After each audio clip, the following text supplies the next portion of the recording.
This thing is just, you know, unstable. Right, hang on, I've got. So I came up here. I have to try and make.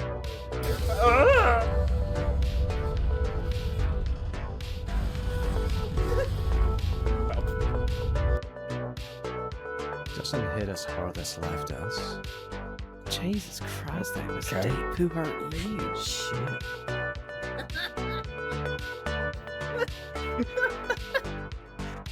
Why sadly? Okay. Oh my guys. Hello everybody, welcome back to Formula 1 Manager. We are getting our headset on.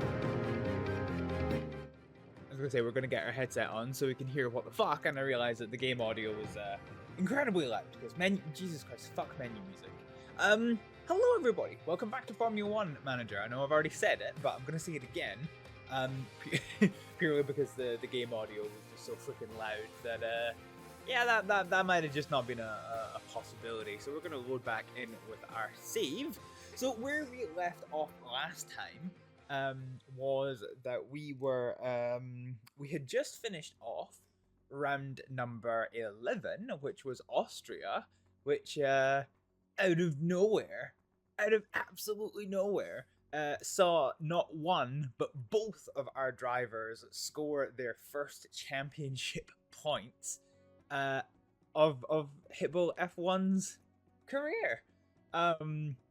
So yeah, that was really interesting. As you can tell, as a result of that, our drivers are happy, and Daniel Ricciardo is now 13th in the World Championship with Raven Arrowsmith, Formula One's first full-time female driver in this here alternative history of 2024.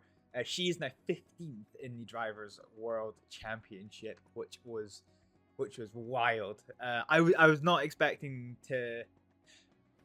I was not expecting to get points. I was quietly hopeful, and then I got to like the 2/3 mark. I was like, nah. On pit strategy, we have screwed up getting points, and then out of nowhere, we suddenly got points. It was amazing. It was amazing.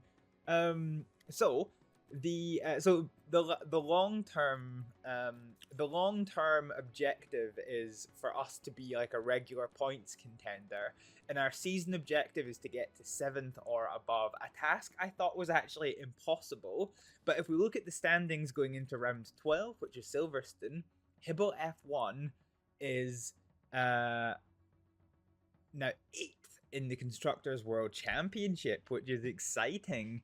The interesting thing about what happened last time was, so going into round 11, we always assumed that Haas was going to be our main rivals for the moment because they were the only ones with points.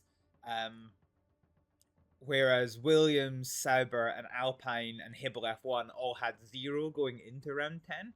So we were like, okay, Haas is our main challenger. And we bet both cars of the Haas team, but one car of the Williams team finished ahead of Daniel Ricciardo, which unfortunately does put them one above us in the World Championship. So Williams are now our prime rival that we have to beat. Max Verstappen, the gap has closed down quite a fair bit at the top. Max Verstappen no longer has a full race lead in the Drivers' World Championship, whereas he did previously. I think Charles Leclerc has been on a run recently of a couple of race wins back to back. And in the fastest pit stop championship, we are stone dead last. We're not good. We're not good at pit stops. It's not our team's speciality. Okay, so with that done, let's have a little look here. So DRS effectiveness is one of the big things that can be improved upon. And yeah, we've kind of been through all of this one. Yeah, unfortunately, so car parts do get damaged over time. So it does seem destroyed is when they crash, which Ricardo did, I think, in qualifying or practice. I can't quite remember. But the rear wing is kind of just deteriorated over time, so we are going to have to replace components on people's cars. Calendar. So today we are doing round 12, which is Silverstone, and round 13, which is Hungary. And I'm trying to remember if this is a sprint weekend or not.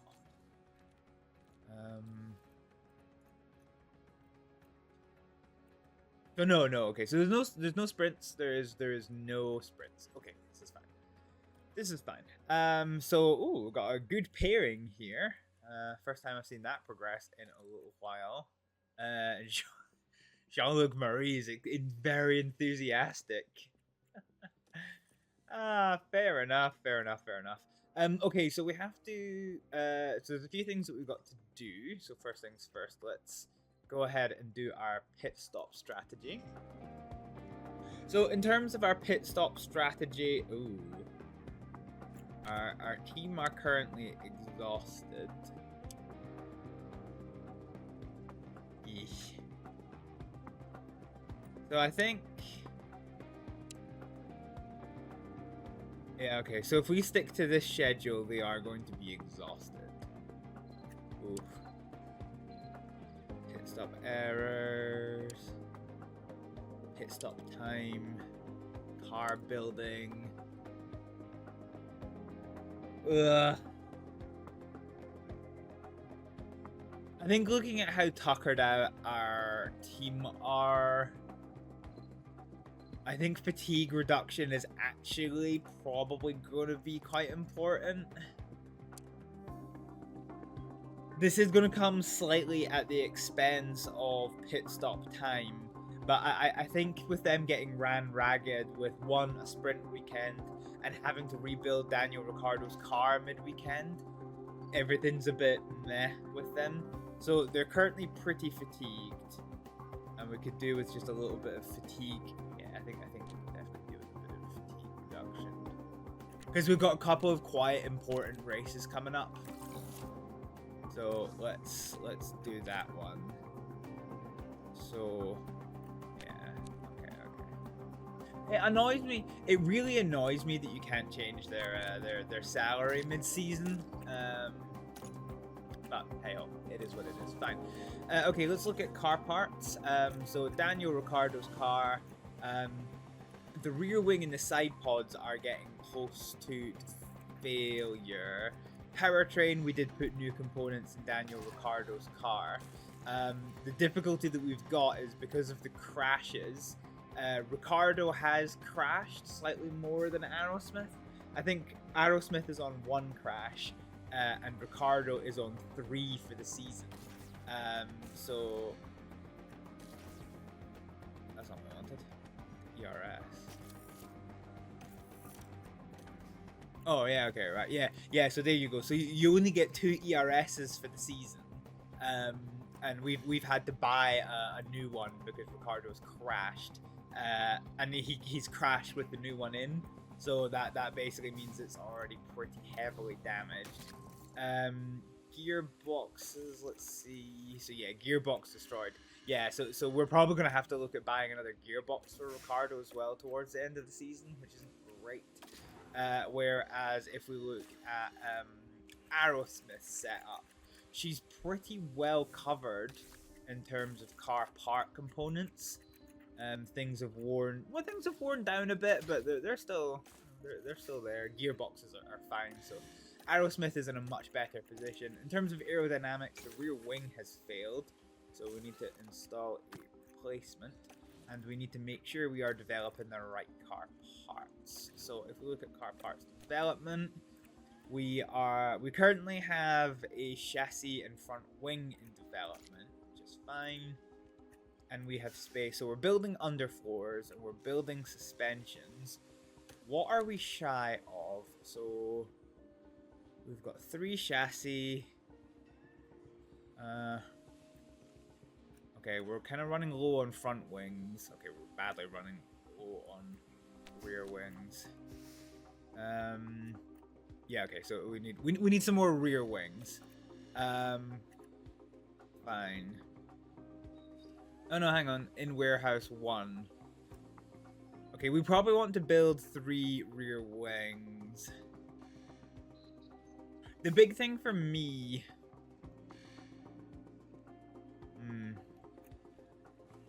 We've got 1 in reserve, don't we? Okay, I might build 2 of these. And see how we go. Oh no. No. Okay, right, fine. We'll build a spare one here. So basically, set number 3. So set number 2 is my improved balanced design. So it's better at some things. And set number 3 is my high performance, high speed setup. I mean, having said that, it's actually almost better.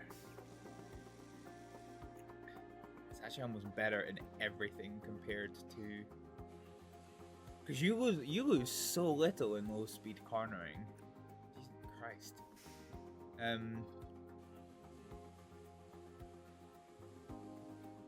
Yeah, that's quite interesting. Okay, let's just build up our spares a little bit. So we'll develop number 2, and we're going to manufacture rear wing. So we've got 1 in reserve. Let's grab 3, and that'll take 9 days. And that leaves us, plenty of time to develop rear wings, like the faster rear wings for there. So yeah, we'll definitely take that one. Fine. Okay. All right. Fine. So now everything is set for us to continue. So we've got manufacturing. Cool. So we have underfloor. So we now have, let's see. So if we look at our car parts development, fine. So we've actually finished building the underfloors, which is pretty good. So let's see what it is that we're dealing with here. So the underfloor, we've got 2 installed and 1 in the warehouse. I think we could probably do with another one. Yeah, I think we could do with 1 more underfloor. In terms of front wing, we haven't yet finished chassis. Fine. So we want 1 more underfloor and 1 more chassis in reserve. Let's go ahead and start building this one. We're gonna have to be careful because we can see the end of the cost cap, but we do need to have enough car parts in spare. So we're preparing for the British Grand Prix. It's a power circuit, and we're a bit shit with our high speed performance. Fine. Okay. So the other thing as well is, you know how you guys saw me doing my little my little note taking before? Well, I've got a new laser printer, which means I can print things without the requirement of ink cartridges. So so because of that, it's easier for me to make up one of these. So I now have a printed version of the sheet that I used to do. So that's pretty cool. So the underfloor, yeah, we finished that one. That's fine. Wind tunnel concerns. That's okay. Yeah. We will do that one. Fine. So the British Grand Prix. Fine. So this is the British Grand Prix. It is 52 laps. The lap record is a 1:27.1. It's going to be a 2-stop strategy.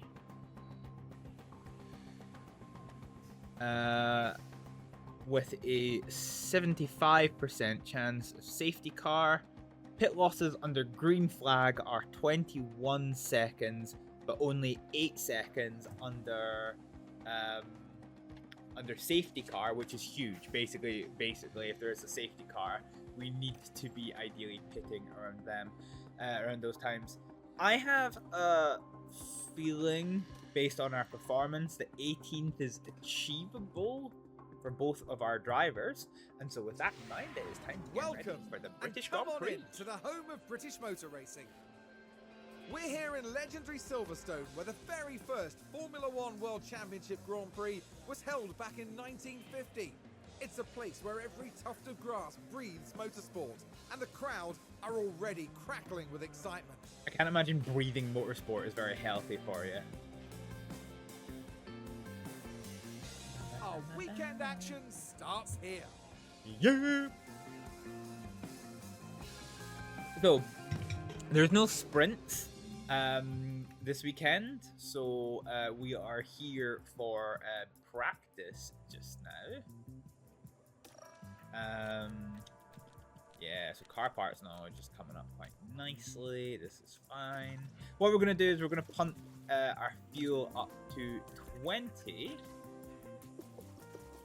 And then, because we get 3 qualifying sessions, we are going to put our reserve drivers in for both cars. This is the only session in which we can do it. But yeah, there we go. Track is green, track is green. Alright, let's get these guys out.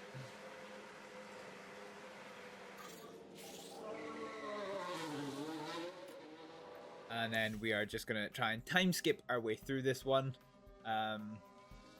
Are we the only ones on track? Jesus Christ. Well, we want to get that hot, spicy setup satisfaction on the go. How are the tire temps? Yeah, we don't care about tire temps just now. Tires are on the low side. All we want to do is get those hot, spicy driver feedbacks so that we can get to grip on our setups.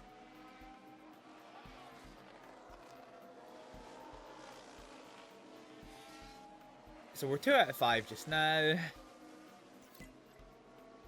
I do wish for these purposes that there was a slightly faster time skip than 16x, but you know what? You know what? It is what it is.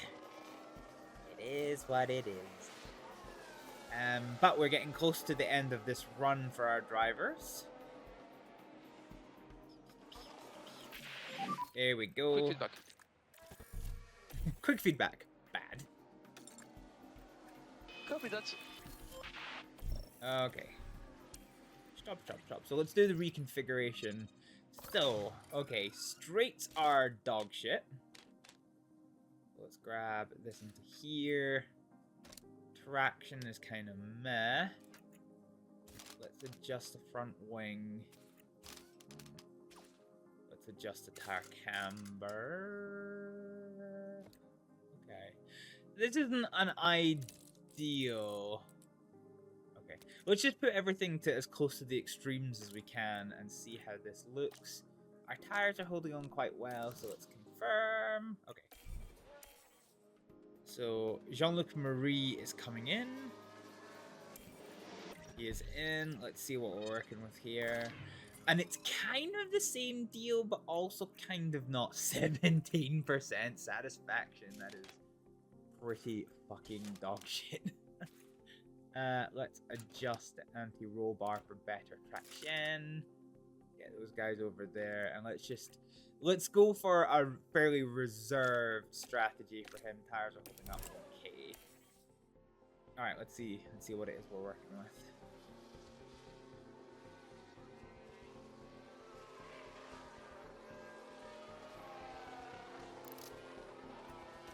All right, Marianne Paul is going back out. Jean-Luc Marie is going out as well. All right, let's see how this looks. So the good news is we're getting very close to hitting 100% on car parts knowledge, which basically means... Keep your tire hot. That's okay. Which basically means that is like 25% of the driver preparation like sorted in advance. So that's pretty good news. Ocon's picked up a mechanical fault in practice. That's not bueno. Yeah, that is not good for him. Jean-Luc Marie is eating tires. Fucking hell. We're gonna have to take him off of this hard set before he finishes his feedback run. If I actually know what, let's do something about that. Conserve your tires. Because I want to get through this run at least. Whereas Marianne Paul,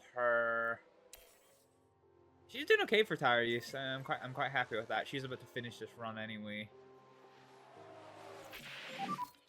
How do you feel with the car at the moment? Satisfaction. Yeah, Still copy that. bad. She's gonna come in, and we're going to adjust that strategy. Make sure pit limiter is on, please. Stop in front of the garage and switch off. No, drive into the garage, you dingus.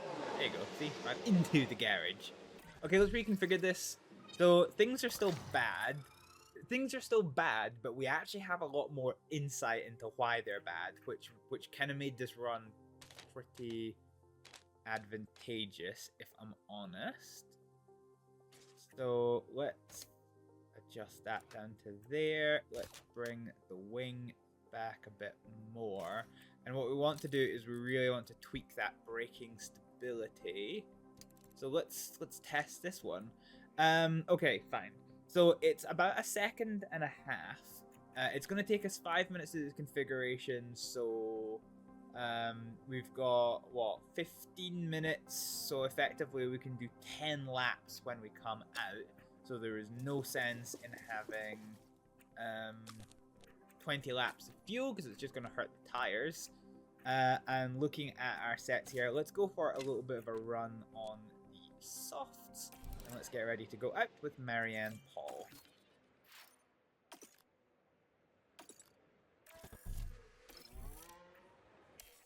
Okay, we seem to have done better with Jean-Luc Marie's setup. However, he did eat through tires, which was good. However, yeah, we got some really good results there on that one. Let's adjust this rear wing angle to about here-ish. And then let's tweak that back a little bit more. And then let's use this. So yeah, we've actually got optimal figures, which is pretty good for this point in practices, to be honest, that we're already hitting the optimization. Okay, so same again. We've lost 1 minute up there, so this is fine. And these tires are done for, so we are going to change to a set of softs as well. Yeah, this is looking really good strategy-wise. So these guys will not get all of the feedback done by the time the clock runs out. So it is what it is. But it'll give us enough. It'll give us enough feedback points to get on top of what we'll do for next session. It'll give us some pointers towards the right direction. And I'm expecting a pretty good setup result from the practice runs here, so this should be really optimal. We have become quite good at finding our feet in this game and getting like really optimal setup runs for the races. So yeah. Ooh, Ocon's mechanical fault's worsening. That car's rapidly getting fucky wucky. Here. Actually, do you know what? I said we weren't going to do it, but actually we're going to be a lot closer than I thought. Jesus Christ. Okay. And you can see there the driver preparation is already sitting at 73%. That is amazing. There's a checkered flag. And yeah, I think we got 4... yeah, I think we got 4 insights from both drivers. So we very almost got that run completed, which is pretty good going. So, and that is the end of practice 1. So we're going to move on to practice 2.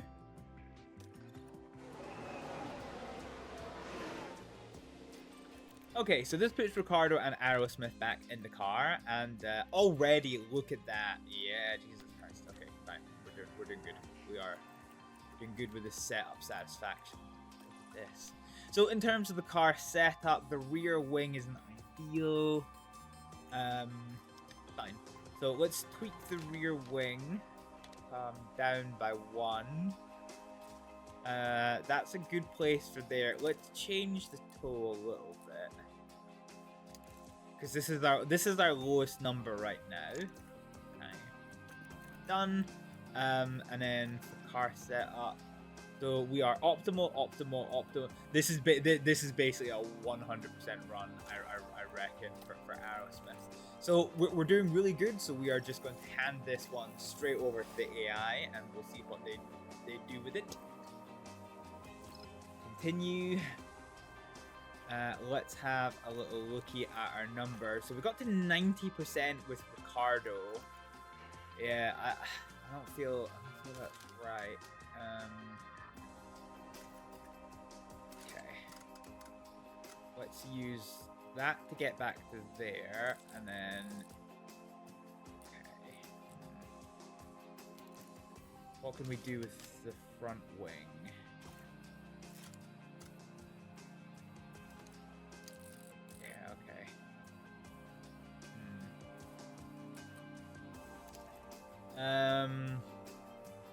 Let's push the rear wing out by 1, and that gives us a little bit more wiggle room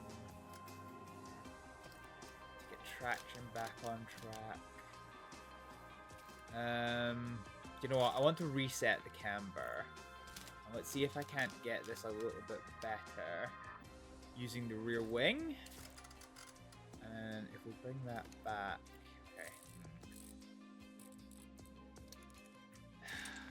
Okay, right, let's revert this. Okay, this is not an easy one to get right. So let's bring the rear wing back by 1. And we want to try and bring the cornering out a bit more. What happens if we actually... Okay, okay, maybe this is a shout then. To give us just a little bit more flexibility with this. To bring that traction back a bit.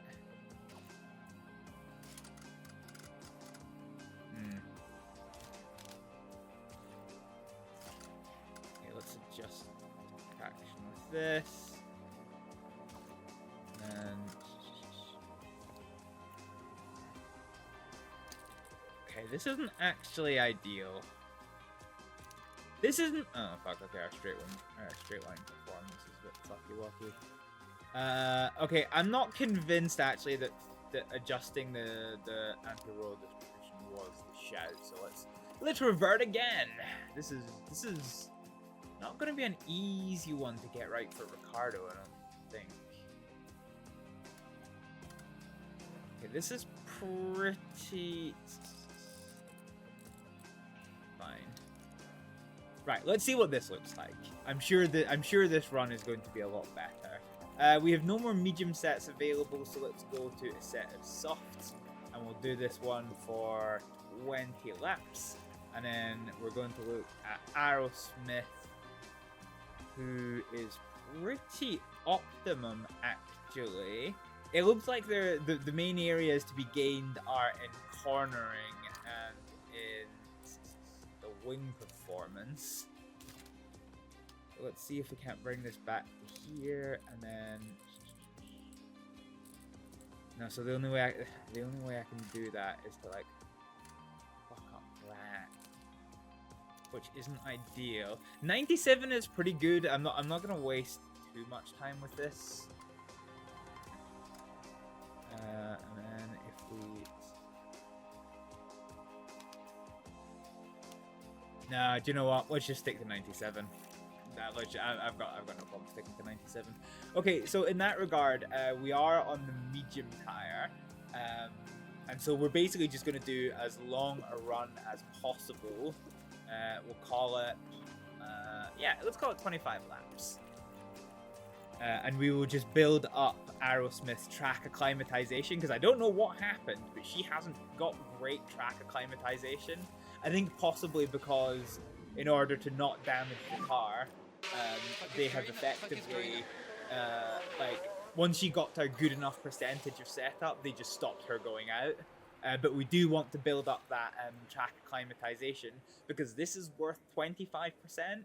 So right now, you know, 25% of 25% is, you know, it's not a high number. It's like 8% of the overall thing is what we're at just now, whereas we could be at 25%. So let's send her out, and we're just going to keep her out on long runs until her tires is done. For Ricardo, really getting to improve our setup is going to be... Oh, fuck. Call car in. Yes, we're going to call car in. So Ricardo got himself a puncture somehow. On a new set of softs. That's pretty rough. And we didn't even get a percentage point out there. God, I wonder how that happened. Fucking hell. That is entirely no bueno.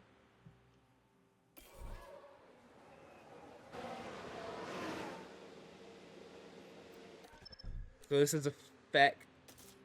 This is gonna have a lot of knock-on effects then. Eesh.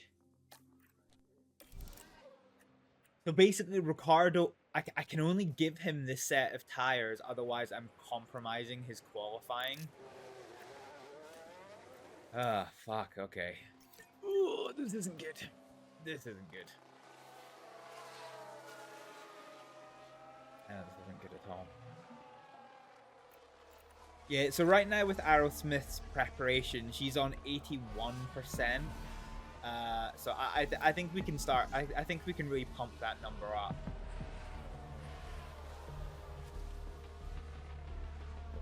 So yeah, by the end of the run, the track acclimatization will be up at over half, which will be worth 12%, whereas we're probably only on about 7-8% now. So yeah, let's keep working on this. Working on this. Ricardo is building up his driver feedback. We're coming up on halfway through this run just now, but we're going to end it early so we can get in. Actually, do you know what? I should probably put on full conserve on these tires. I don't actually know if going on tire conservation is better for getting feedback, or if it has any impact on getting driver feedback. Everything else okay with the car? Now, when you say optimal, my friend, Yeah, copy that. what exactly do you mean? Alright, let's get him in. Okay, oh, 99%.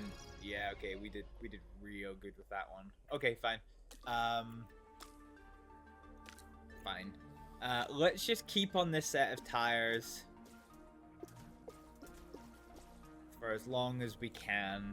I cannot give Ricardo I cannot give Ricardo another set of tires, so we're going to want to keep 2 sets of soft for the race, and then ideally keep 2 for qualifying. So I cannot give Ricardo more tires than this to build up his practice acclimatization. So I'm just gonna have to do this. So Ricardo is now going to come out. We're going to tell him to be full conserve on the tires, and we're just going to have to hope for the best. When his tires are out, they are out, and that is basically going to be it for him in this qualifying session, frustratingly.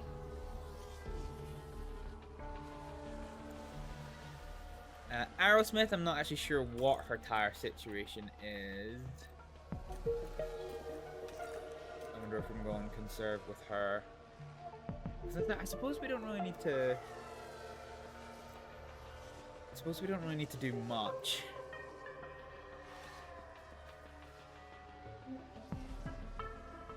Yeah, okay. Her tires have become worn, so let's get her in.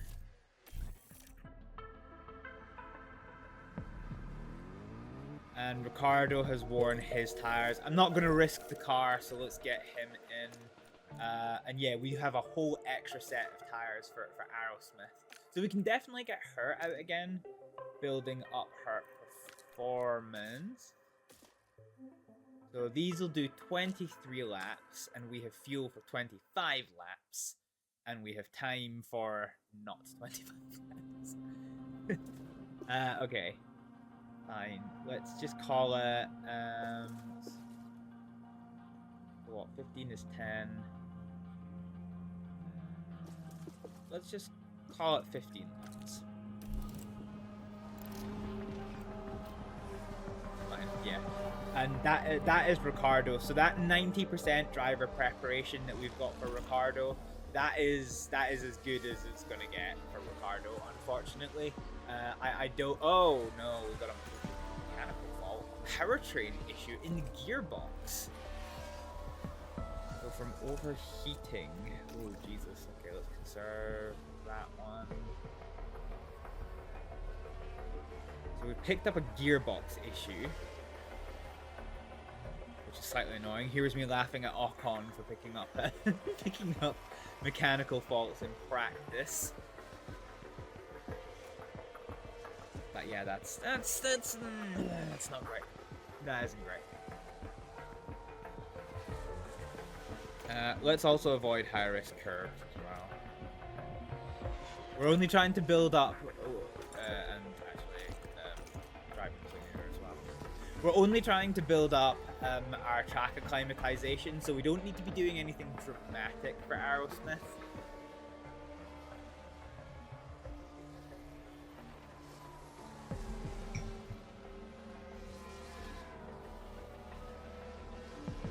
Her tires are holding on well, and that is the end of the session. So in the end, we got up to 92% driver preparation. This is good. We really need to do this with Aerosmith, because the confidence between our drivers is very, very different. So you'll see when we come here. Yeah, here we go. So actually no, it's the next screen. So we'll go to the next screen.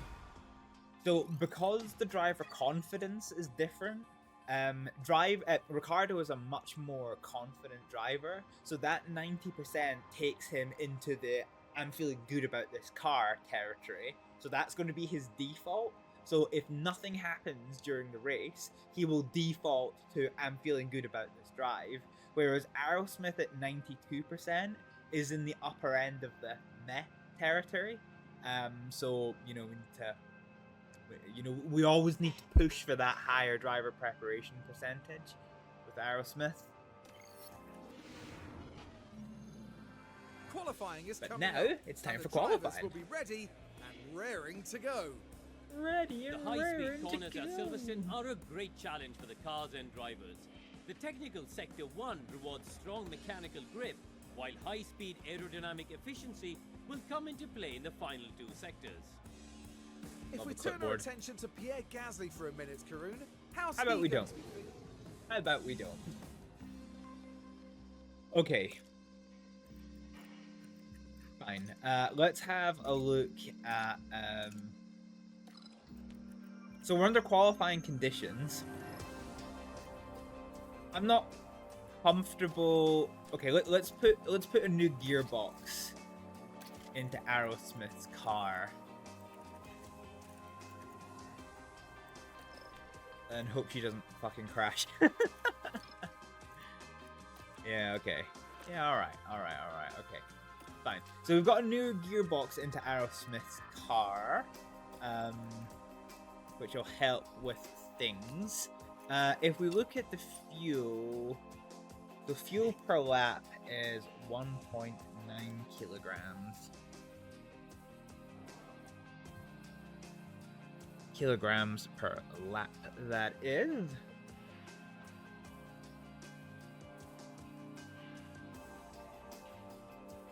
Alright, in that case, I think it's go time for qualifying. Here we go!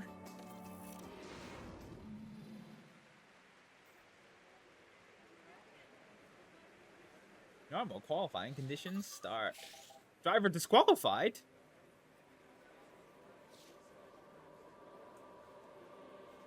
Wait, what the fuck? Why is Ricardo disqualified?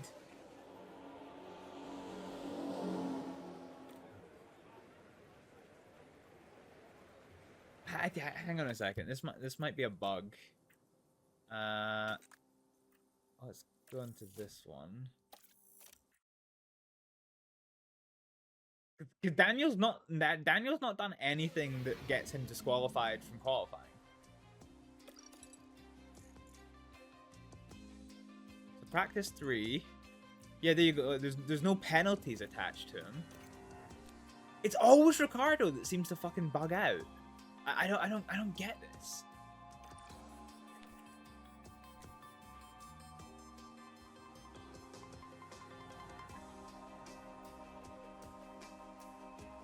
This driver will start from the pit lane after a parc fermé violation in sprint. But there wasn't a sprint for this race.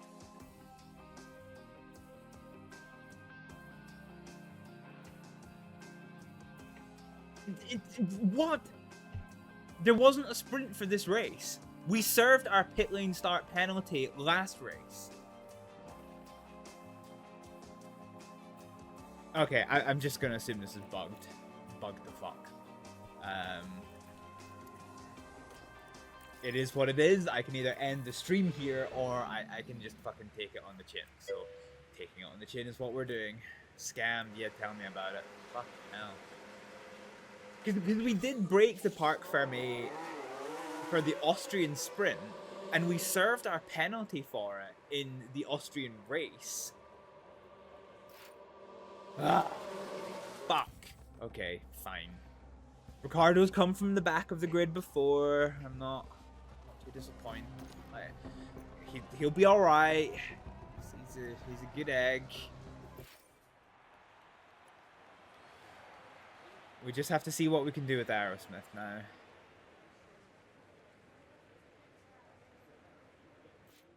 So Aerosmith. Oh, hang on a minute. Hang on a minute. Did Leclerc just beat the lap record?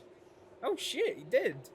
So the lap record coming into this race was a 127.089, and Magnussen almost beat it, and Leclerc fucking smashed it. Yo, look at that.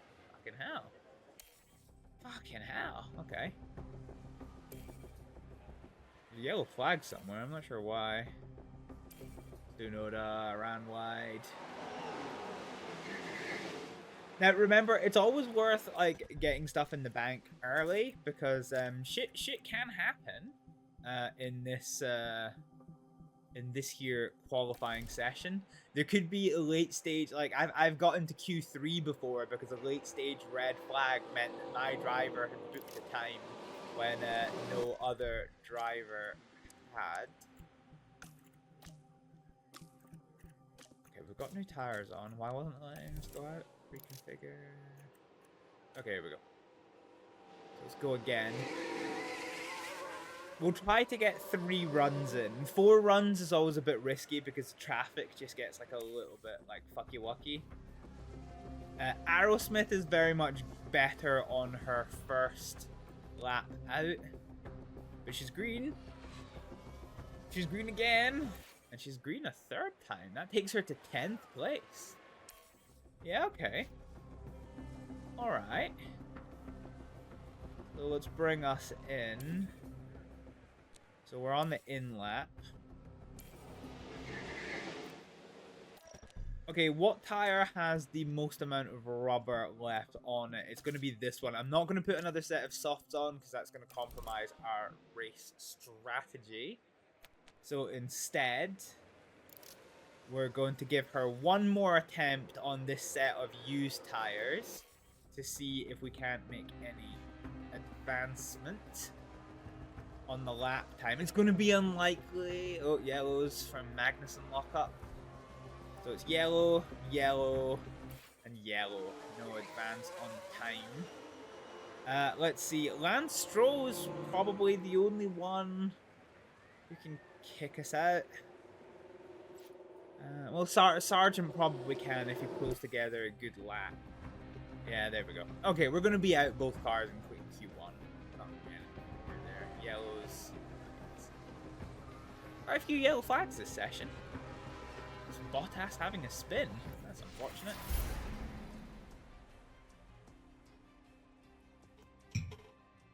Alright. Here we go. So, Ricciardo is going to start this race from 22nd place because of a fucking bug. If I have to go the rest of the season without being able to take part in qualifying because of this fucking Austrian thing, I'm going to absolutely flip my shit, but it is what it is. So by the end of qualifying 3, Max Verstappen takes pole position from a penalty-stricken Sergio Perez, who takes second. So he'll probably tumble down that starting order. It looks like there's a lot of drivers taking penalties from this race, but Ricciardo's apparently going to be starting from the pit lane. So anyway, here we go. 52 car drivers as the anticipation continues to build. Silverstone is certainly a circuit rich in Formula One history, from Giuseppe Farina winning the first championship race held here in 1950, right through to Lewis Hamilton's 2008 masterclass on racing in the rain. Silverstone is a power circuit. It demands downforce and total confidence in the car for a driver to keep their foot planted through Sector 2, through the high-speed corners at Woodcote and at Copse, and carrying on through Maggots and Beckett's. It's race day, and final preparations are underway.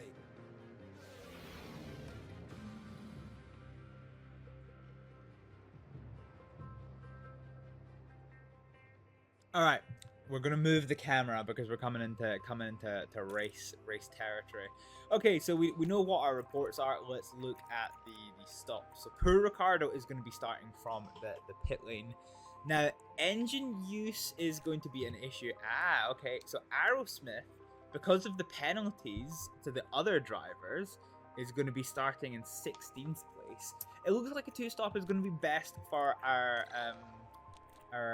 drivers, and because of the potential overheating issues, I'm going to underfuel our cars.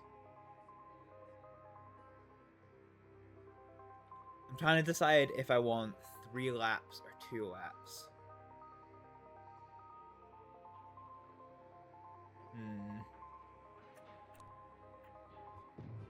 Okay, fine. We're gonna call it 2 laps. I think 3 laps is risky unless there is a safety car, and it's a 75% chance of safety car. Okay, cool. So, so it should be 0.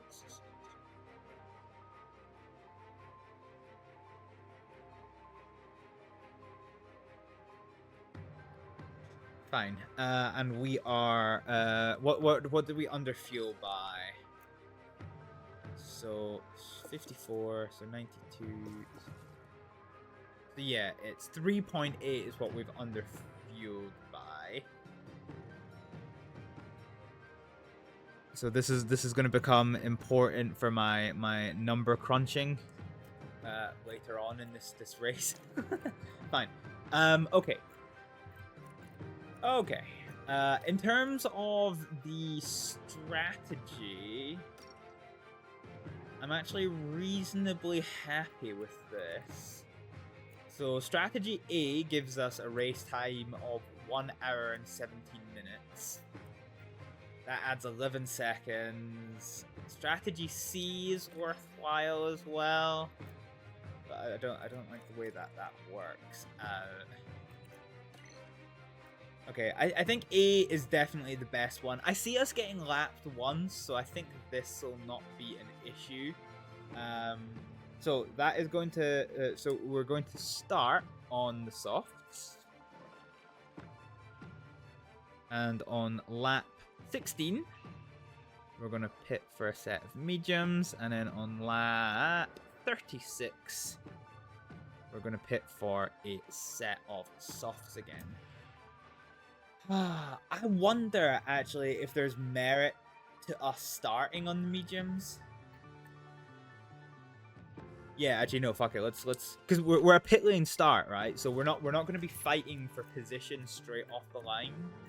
So let's take the D and get rid of all of this. So let's start on that new set of mediums and see how we go, and then we'll do soft.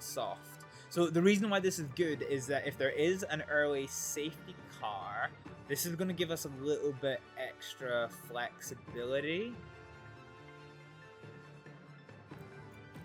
And then a new stint on the soft. So yeah, that is going to give us a little bit more in the way of flexibility. So, okay. let's get rid of that strategy that I just wrote down. So we're going to start on the mediums, and then on lap 22, now we are going to change to our first set of softs, and then on lap 37 now we are going to change to our second set of softs. So we're going to update this strategy. So this is going to be our race strategy for Ricardo. We only have one set of new mediums, but we have a shit ton of softs available to us now. So in effect, if there is a safety car, we can just come right off of the medium tires and go on to softs, and then basically do a 3-stop instead of a 2-stop, just going soft, soft, soft. You only have to use 2 different tire compounds. It doesn't say how long you have to use them for. You could do it for 1 lap and you're fine. So this, if there's a safety car, this could work in our favor, giving us some rubber to lay with. Yeah. Okay, fine. For Aerosmith, I'm kind of not happy about the way that this ends. We are expecting to get lap 1s. You know what? We'll play that by ear. Okay, we'll play that by ear. But I'm happy enough with this. I'm not sure what it says. That one. Okay. So she's about 3 seconds a lap slower than Ricardo. So we're gonna start on the soft, and then on lap 16, we're gonna change to the mediums, and then on lap 36. So we had to move the drivers off of this strategy anyway, because you know, that just didn't work. So that wouldn't have worked. So I'm just noting. So there is 3 sets of soft tire and 1 hard tire in reserve for Ricardo. For Aerosmith, so we have her strategy, and when we look at compounds, we have 1 set of soft. So in reserve, we've got 1 set of soft, 1 set of hard, and then 2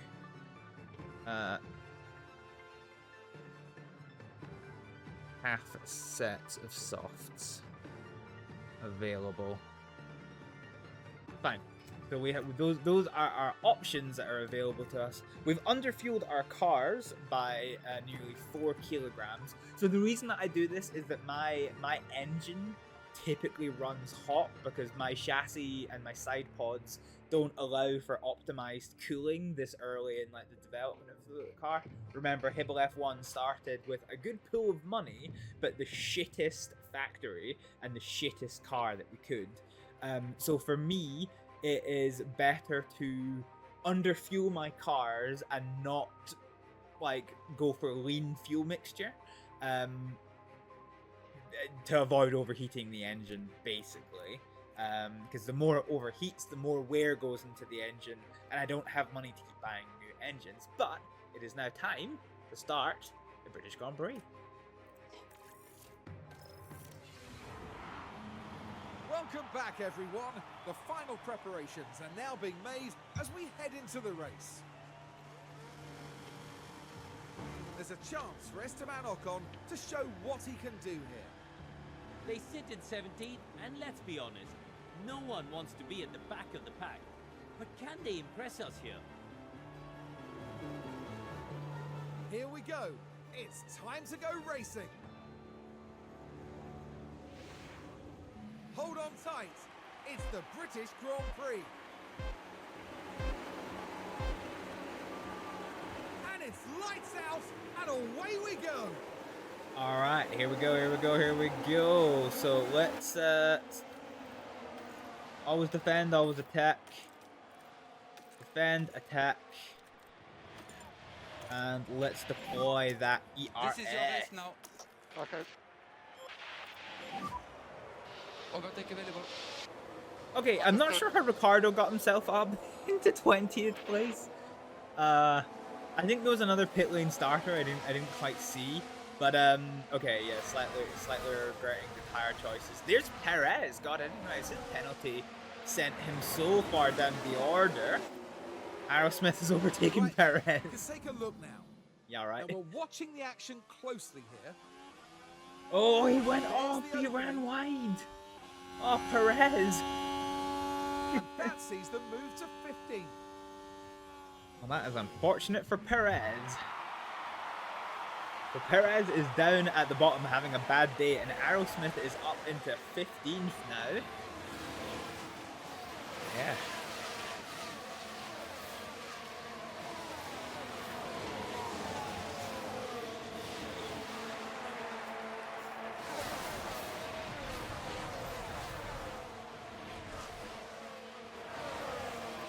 All right, let's crunch some numbers.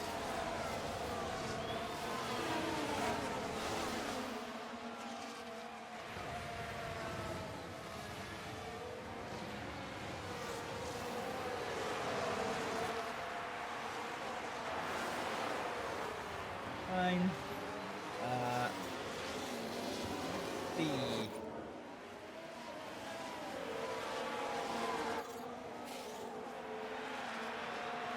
DRS is now enabled at the end of the first lap. So at the end of the first lap, Aerosmith has gained 1 place into 15th, courtesy of Perez running wide, and Ricciardo has gained 2 places ahead of Juan Manuel Carrera and Zhao to get up to 20th place. Now, I'm not sure who was all pit lane starters. There is a chance that both of those might have been pit lane starters, but we will see. And in a weird turn of events, Perez is having to defend against Daniel Ricciardo in a Hibble F1 car, which is pretty great. Oh hey, Aerosmith, we're watching the wrong fight. Aerosmith has somehow found a way past Pierre Gasly to take 14th place. There we go. DRS pass down the back straight. Look at that. Beautiful. Beautiful, beautiful. Straight down the DRS. And then takes that inside line from Gasly in order to move up into 14th. However, there is going to be a... Okay. Aerosmith should get past Hulkenberg. So there isn't another DRS zone in what was the old start-finish straight.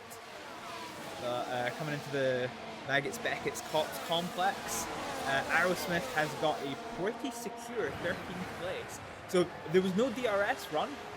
We only... is Aerosmith going to go on Albon? She's gone past Albon! Jesus Christ, Aerosmith is taking no... Sorry, that was... Oh, Ricciardo overtook Perez. Okay, let's see how Ricciardo got past Perez. But Aerosmith is taking no prisoners. So somehow, Daniel Ricciardo in the potato car on medium tires... Alrighty. Nice. Ricciardo on his potato tires has gotten past Perez, who's tumbling down the order, and we're not going to get to see the replay, but Aerosmith is taking no prisoners and is up to 12th place. Okay, in fairness, Albon is on hard tires, so he might be doing a one-stop strategy this race, but yeah, nevertheless, this is a great run from Aerosmith. I imagine her, yeah, she is peak. She is peak racing performance right now. The only downside to this is that we're now out of DRS. So Albon is going to come past on the DRS zone, which makes sense. We're going to put these into this into pop-up mode in order to start recovering some ERS, and we will get ready to see what is happening. What is happening next?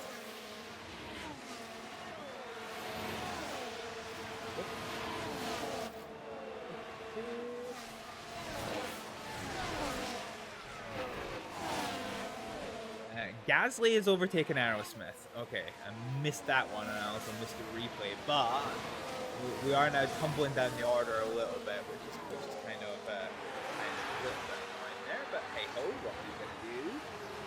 What you gonna do when the come for you?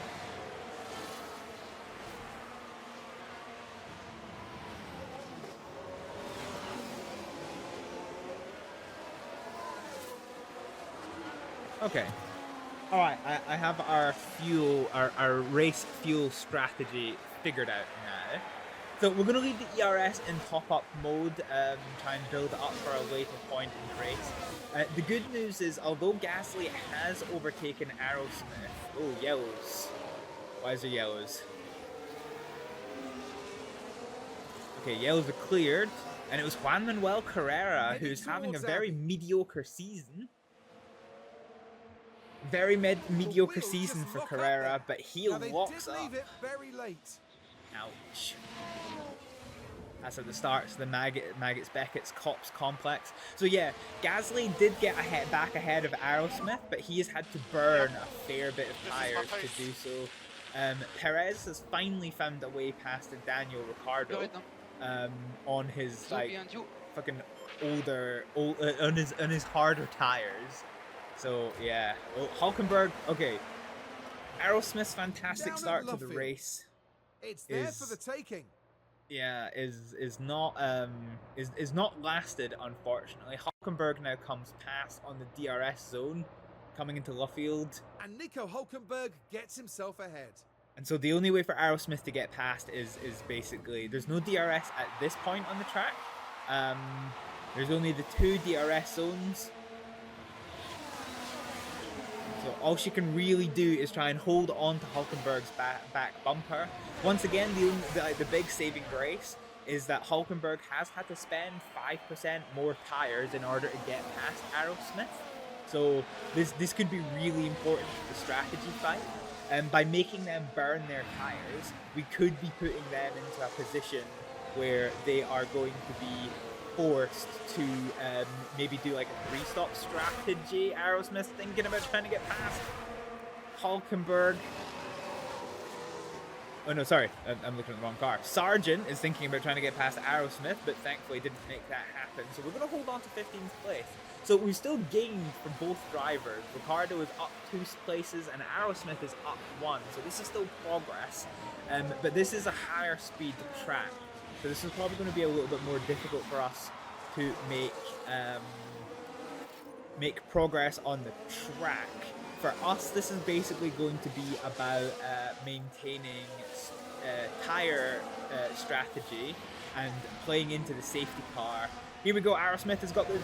nope, I'm looking at the wrong car again. Sargent's got the DRS on Aerosmith. There was no way that was going to happen. Aerosmith trying to hold on to the inside line, but can't quite make it happen. And unfortunately, we do tumble another place to the DRS. And Sargent is probably the first one to get past Aerosmith, who's not had to really burn his tires to do so. We know that the Williams is a strong car compared to ours, but this is not a good result because we need to keep both Saubers and both Alpines behind us to maintain our strong showing in the World Championship. And right now we've got like one of each car ahead of our drivers. So, you know, this isn't great.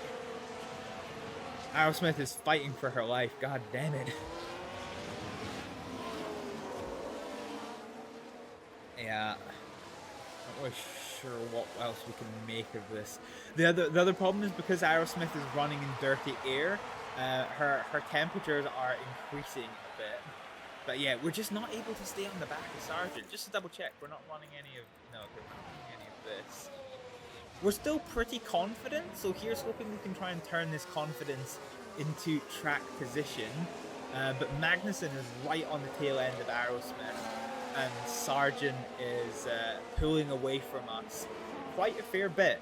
I think this is probably one of the first times that we've seen Aerosmith really start to struggle in race performance. She's normally a dog shit qualifier, but is really quite switched on when it comes to actual factual race pace.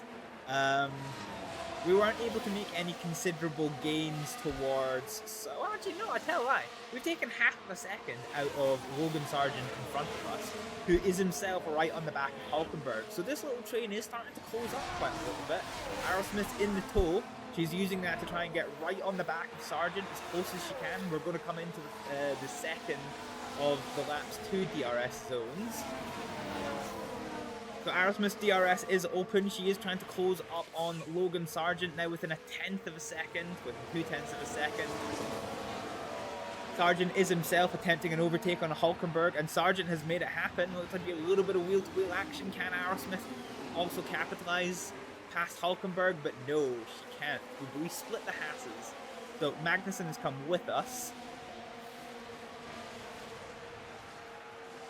We're got a Hibble F1 sandwich. The good news for us is that we are forcing the Hasses to eat their tires. Their tire use is quite different compared to us and our car. So this could all filter into the strategy discussion later on in this here automobile race. So DRS is open. I'm gonna try and get some screenies of some nice close racing action.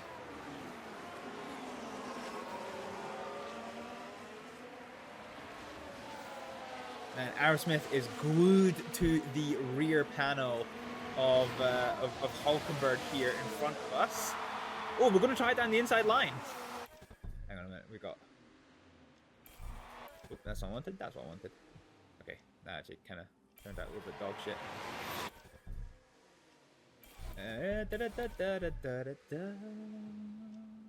Look at the Haas. So Perez is even struggling to get past the Hasses. I think this is the second time that we have seen Perez really quite far down the order. The soft-tired Zhao and Pereira are really struggling to get past Ricardo, although they are within distance to do so. But this fight, Aerosmith is really trying her hardest to get past Hulkenberg. She's got the DRS now, and so does Magnussen. They're trying to go 3 wide, coming into where even are we in the lap? Oh Christ! Wait, where are we on the lap? Oh yeah, we just finished the back straight, and we get past Hulkenberg on the DRS. We're not gonna watch it happen, because we did just see it happen.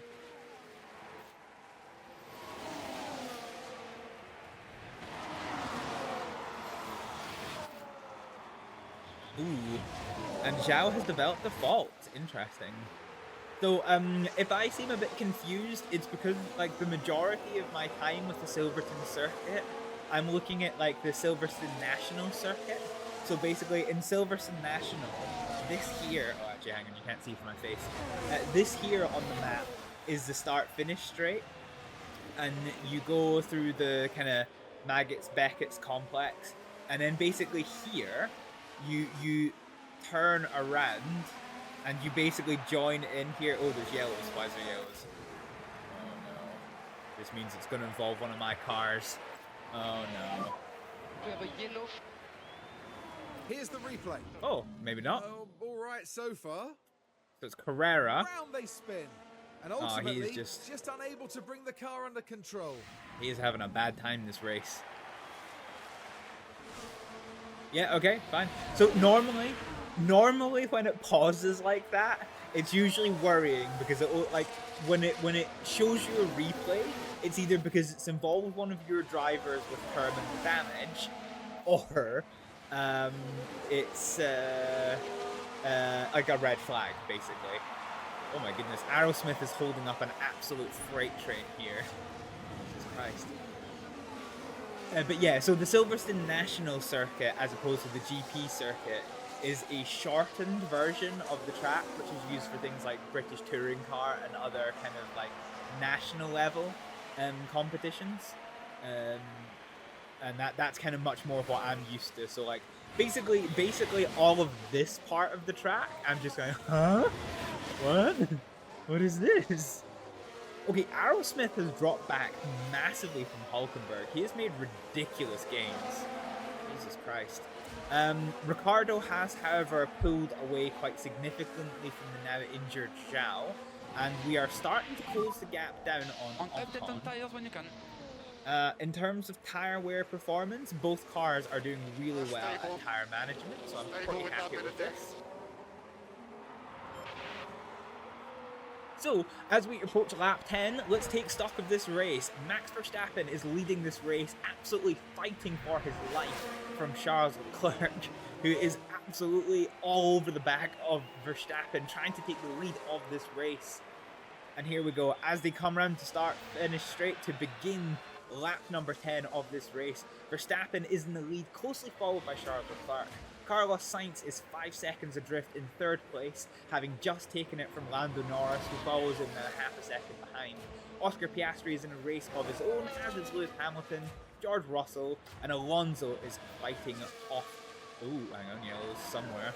I've got yellows. Is it going to tell us why we had yellows? Oh, Albon. Oh, Albon's had a vicious lockup. Let's have a look at this. Here. And there's the lockup. And they oh, so he locks up. Passenger. So he misses the gravel, but he has to slow right down. Where did he come back?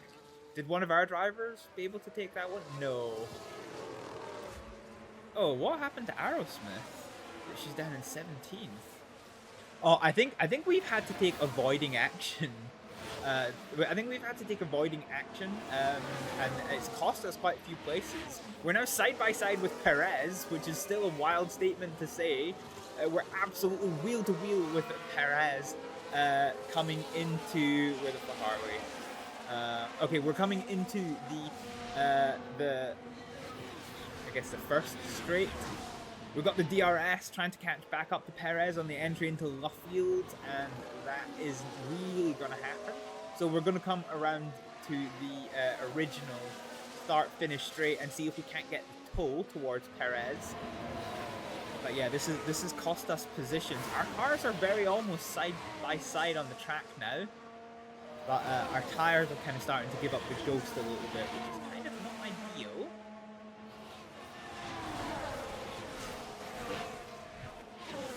Having said that, with the exception of Perez, who is in a much faster car anyway, and Sargent, we are kind of among the better soft tire runners in our portion of the field. So this is okay. Perez is in a ridiculously fast car, he just cannot find a way past, and hopefully his fast car is going to allow us to close the gap. So we've just come out of the DRS zone, coming into the final complex before the start-finish straight.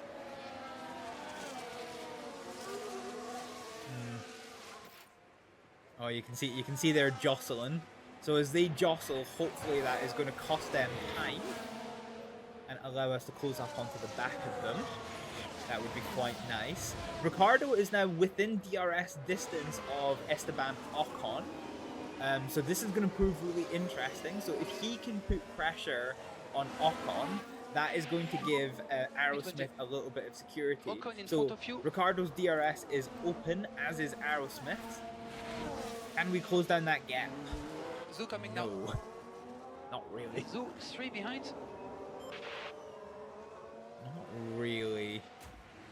So it's all a bit of a maelstrom for positions, but we have now lost out. So Aerosmith has lost out 2 places, so her fantastic start to this this Grand Prix has unfortunately not come to anything.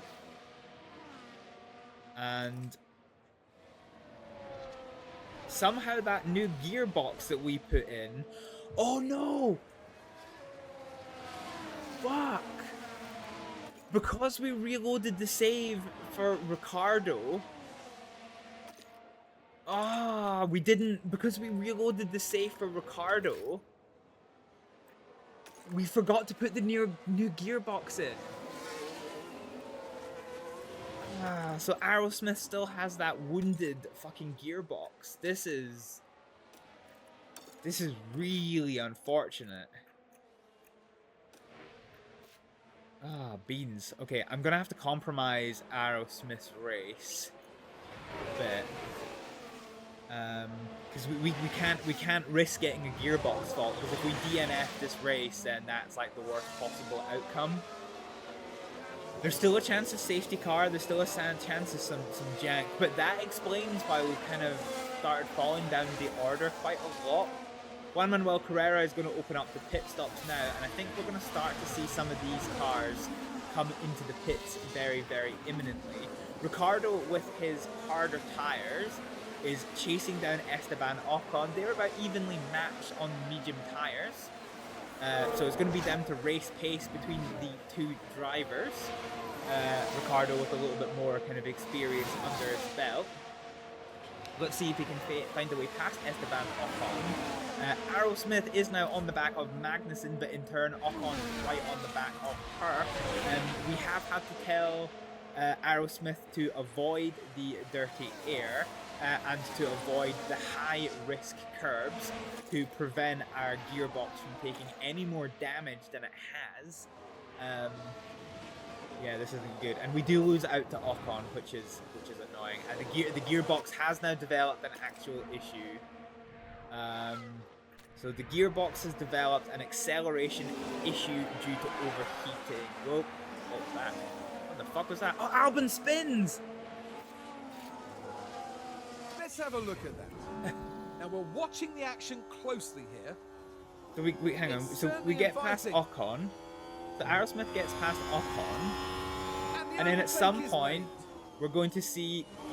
Yeah, there we go. He just spins in the front left there. There's a yellow flag now. The Albon, just entirely on his own, has just decided this race is going too well for me. Let me fuck it up. And yeet, around he goes. Sorry. That is not the view you want to see. Yeah, Albon, with 2 lockups and a spin, he is not having a good race. Is Alexander Albon. This is not good for him, but it is good for our team. Okay, we are now within the pit window.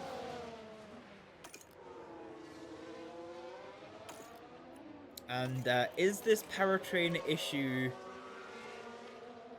So it is just a temporary issue, so it may resolve it may resolve itself. Ricardo is now attempting to close up this gap to Esteban Ocon. Once again, by putting pressure on him, that's hopefully going to give Aerosmith a chance to get away. Not being able to follow in the dirty air and not being able to take high-risk corners is going to compromise Aerosmith's race. But yeah, we're just going to have to take it from there. So 10 laps into the race, we are not using fuel. We're not saving fuel as fast as we would like to. So what we need to do is we need to consider if we are going to get lapped. So now,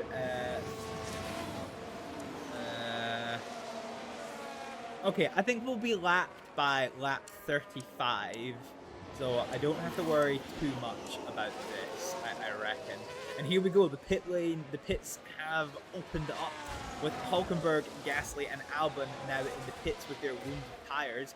Magnussen, for some weird reason, is staying out, which will hopefully give Aerosmith, with her 5% tyre advantage, a little bit of a run.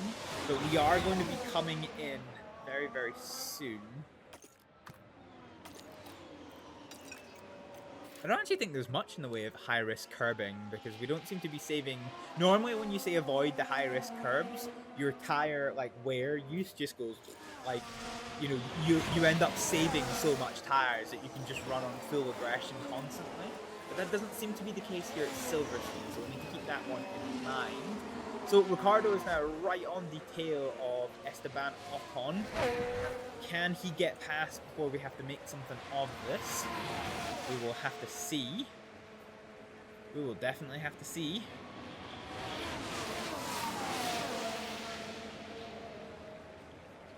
Man, Ocon is all over the back of Aerosmith. This is proving tricksy. However, Magnussen's tires are about to hit the cliff. He's got still half of the lap to go before he can dive into the pit lane here. So this may give Aerosmith a chance to start closing up the gap, because Magnussen is basically going to hit the cliff imminently. So she's going to have about 1/4 of a lap to try and get past, and then use Magnussen as a bit of a buffer to get past. And Magnussen stays out. Magnussen stays out. Okay, let's see. So Yuki Tsunoda has lost one of the gears from his gearbox. That is entirely problematic. and Magnussen with his really, really scuffed tires is staying out. This is a really strange strategy call from the Team Haas team, because these tires are going to hit the cliff now, and when they hit the cliff, the performance is going to drop off exponentially, which is hopefully going to allow Aerosmith to close the gap. And Perez is the same, so got some really interesting calls here for tire use. We, I think, are just going to avoid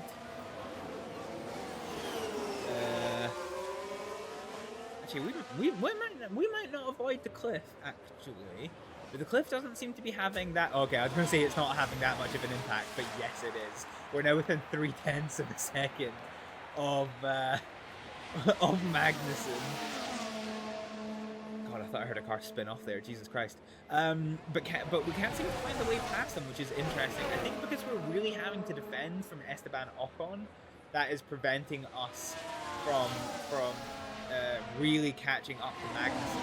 Magnussen is definitely going to dive into the pits this time, as is Logan Sargent, Perez, and... Has he stayed out? Oh no, we're just not, we're not there yet. So Sargent and Perez are in the pits, and here comes Magnussen, or not! He's staying out! Very good. So that's P16? And Ricciardo gets past Esteban Ocon. Let's see how it happened. So this is the end of the DRS zone, and Ricciardo just sails around the outside, coming into the final complex before the start of the finish straight. So it is now the Hibble F1 16-17. Nice.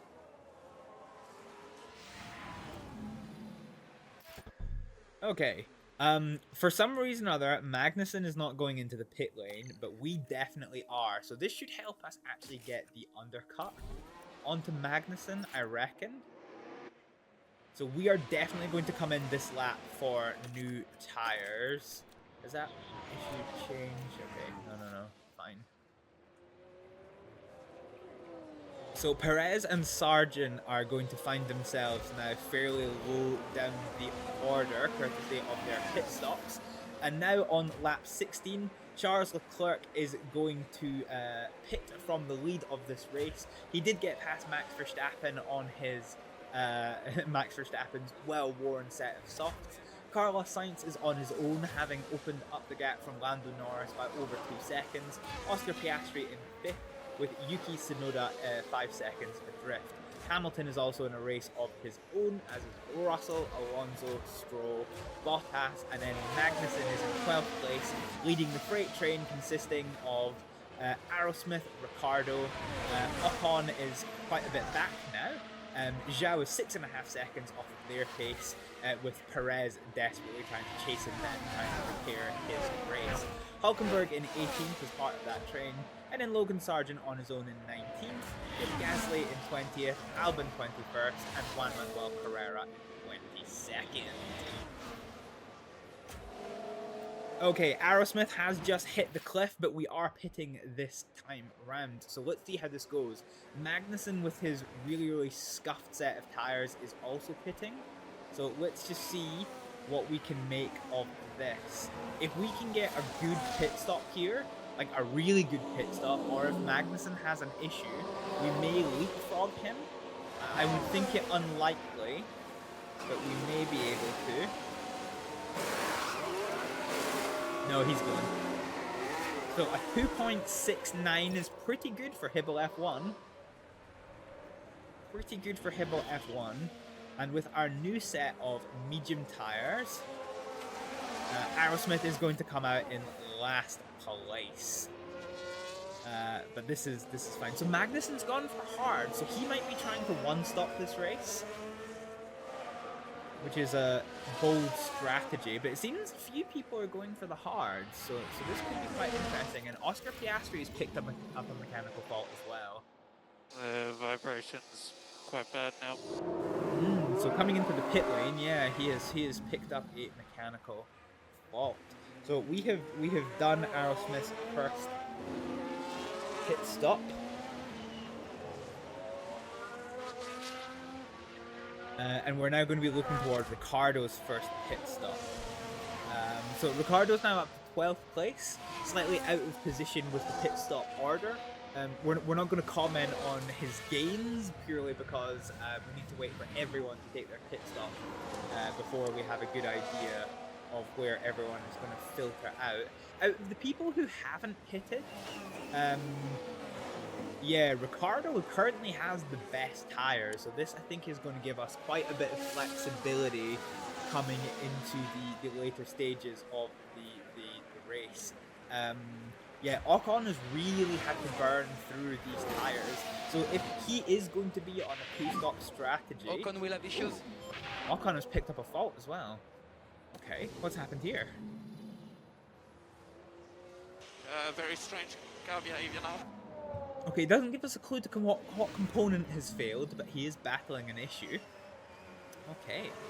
This is interesting. So this is going to allow Ricardo to hopefully maintain and possibly even extend this 2.5 second gap from Esteban Ocon. Zhao is now in the pits, who managed to get down to like 25% on his tyres, which is pretty ballsy going. So at this point, the only ones who've still to stop are George Russell, Valtteri Bottas, Daniel Ricciardo, and Esteban Ocon. And out of those cars, it is going to be my car, the Hibble F1 number 12. Who is position 12, sorry, who is going to be staying out the longest. We have just been overtaken by Perez, but that is not the worst thing in the world. He is in a much faster car than us, and also he has just had his pit stop. So the best thing that we can do is let him pass without a fight, and use him for as long as we can to get the DRS and get the tow as we are doing, and try and use that, or abuse that I guess, to extend our gap to Esteban Ocon, whose tyres are starting to rapidly give up the ghost, which is pretty good. I said that we were going to get lapped by around lap 35. We're currently on 20, and it looks like the leaders are approaching Zhao's position. We're going to go to neutral ERS use in order to do this. When we come out, we're going to be probably around where Aerosmith is when we come out here. So yeah, I'm still predicting lap 35 for being last, which basically means in terms of our fuel strategy, I'm now looking towards row 2, which is a -1 row. So in that regard, in terms of fuel saving, we have an overall objective of -1.5, although we have a tolerance of 0.4. So this is -3.1 is currently acceptable. So I'm happy with this. So of the people who were on the medium tires to start the race, George Russell comes into the pits. There's now only 3 cars from this list who are left. Valtteri Bottas is getting absolutely bullied by 2 Aston Martins.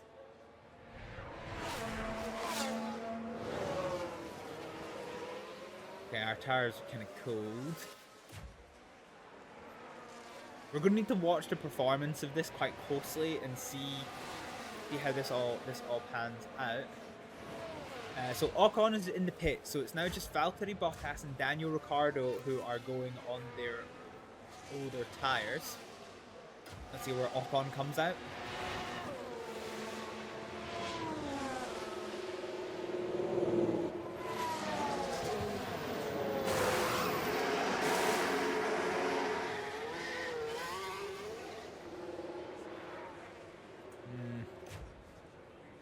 So Magnussen's gone past Aerosmith. Is he going to be fighting with... Ooh, he might end up fighting with Aerosmith as he comes out the pit lane, or he's just going to get overtaken by Aerosmith. That is acceptable. He does have a newer set of tyres on, and they are softer tyres, so he will theoretically have more grip than Aerosmith. However, the longer we can keep him behind, the more his race gets kind of compromised. We are driving a wounded car. Yeah, we are driving a wounded car, so we do just need... I think Ricciardo is going to be our main, you know, points getter of this race. Not that we're actually going to get points, but I mean, I think he is going to end up higher placed finished than Aerosmith purely because of her mechanical fault, which is unfortunate. So all of the cars that haven't stopped yet, Bottas is now in the pits. So this does just leave Daniel Ricciardo on his own, getting bullied by Logan Sargent. Again, we're just forcing him to eat his tires, which is going to play into the strategy later on, because if we can force him to eat through his tires just now, then this is going to allow, this is going to compromise him later in the run, and that might open the door for us to maybe steal some positions. It's about the strategy, guys. It's about the strategy. So we are now keeping Sargent behind. Bottas is going to come out in 18th place, right behind Juan Manuel Carrera. And we are still keeping Ocon behind us. Ocon is probably absolutely blowing a head gasket right now, because as it stands, he's having to eat tires just to. Alrighty. That's fine. He is having to eat tires just to try and overtake Aerosmith. Okay, he now does overtake Aerosmith, but he has taken a lot out of his tires just to achieve that. So that to me is a good fight. We can now use the so that was under was that under DRS? Yes. That was under DRS that Ocon had to use to get past Aerosmith, but now we can use his toe to try and get an advantage onto our speed. Similarly, Ricciardo with his well-worn medium tyres has lost out to Logan Sargent, but that's not the worst thing in the world. Sargent did have to use the DRS to get past, and even though he has newer, softer tyres, he is now eating 30% of the life out of them just to get past Daniel Ricciardo. Okay, in terms of pit stop, we can now come in, and now we can begin our stuffed stints. So at the end of this lap, we are going to come in. Okay, box confirmed. And do you know what? We have a little bit of juice to use. So let's set both drivers to deploy their shit. We want to try and hold on to this life best we can. I want to see good management. This tire life best we can. So Ricciardo has now fallen 2 seconds off the pace of Sargent. That shows you that tire life, tire compound advantage.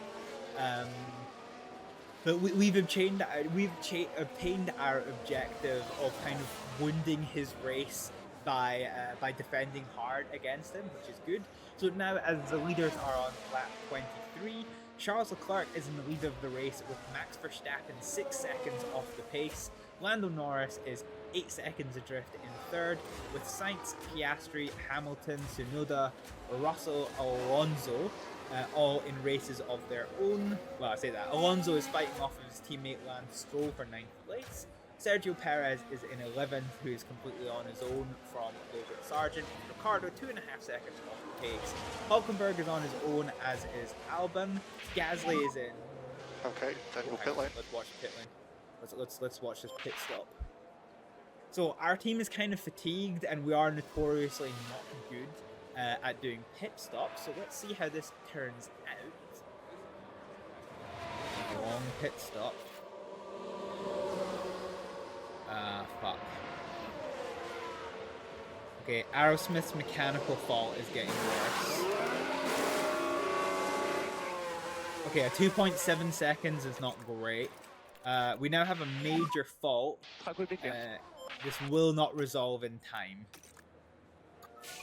So this is frustrating for us. And you can see here, by not hitting the high-risk curves, we're slightly above profile. So we're going to go to aggressive tire use and see if we can't make something of it. And behind you is the... Okay.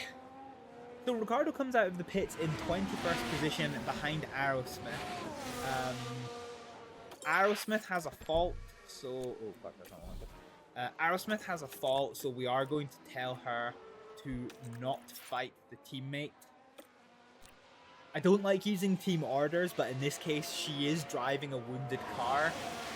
So there is no there is nothing to gain by her fighting against Ricardo, and there is everything to lose by her fighting against Ricardo. So let's have Ricardo use the soft rubber. We're actually just going to play this slightly by putting the Aerosmith ERS into top-up mode. Ooh, this is interesting. There's now a 5% chance of rain. That's interesting. Also, Russell's developed an issue. Deployment out of 10 feels terrible. So that is an ERS issue, it sounds like. Okay, so in terms of track details, it looks like there is a 5% chance of rain throughout the rest of the day. So, there we go. Okay, keep an eye on your battery. Okay, Ricardo has burned through ERS, but we are now on the tail of Aerosmith. We're now indeed within DRS range of Aerosmith, who is very much driving a wounded car right now. All we can do, we're coming up on halfway through the race, so all we can hope for is that we can get through the rest of this race without anything. Ricardo is now in the DRS range, and Aerosmith does let him past.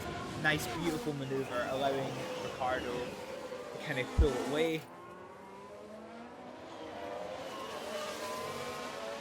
And we are within the blue flag territory, so okay, earlier than I planned, but we are going to be lapped now.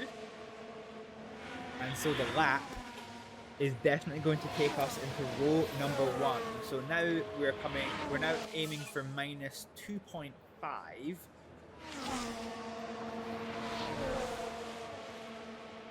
For both of our drivers.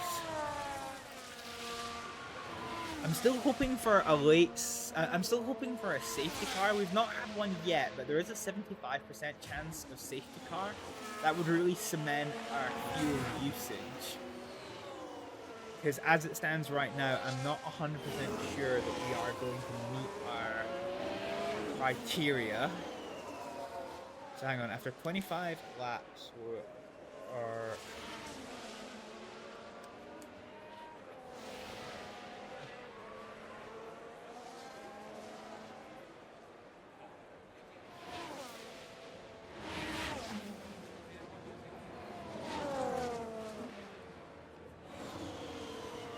2 by 50, yeah, okay, fine. So if there is no safety car, we are definitely going to have to conserve our fuel a little bit.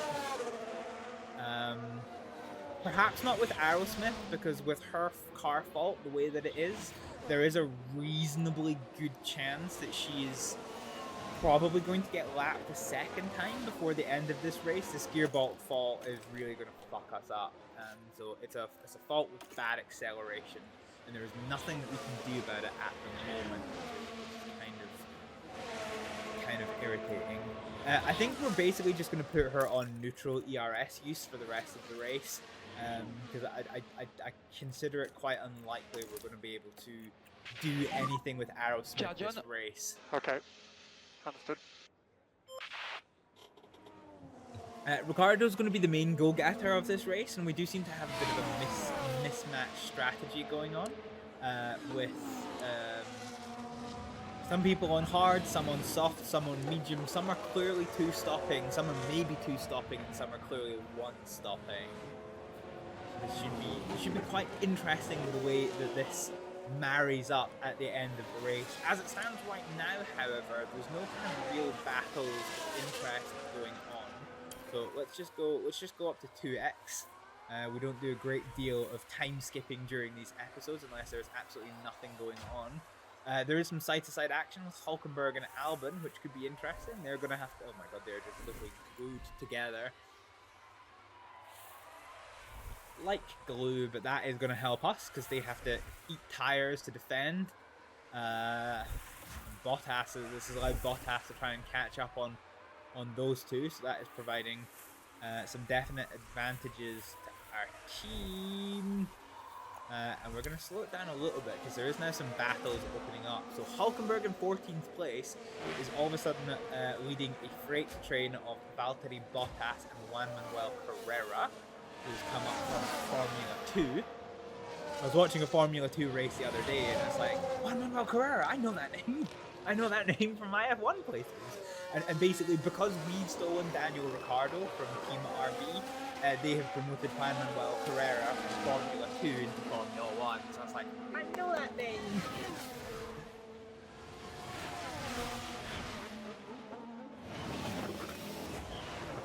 Okay, so this is all proving quite boisterous for the battle for 14th place.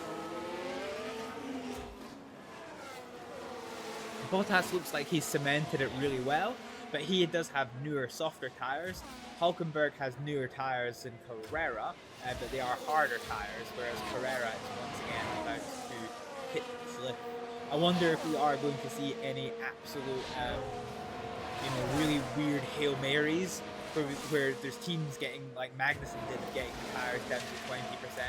I think the reason that he was doing that was simply to try and go as long as possible to get onto this one-stop strategy.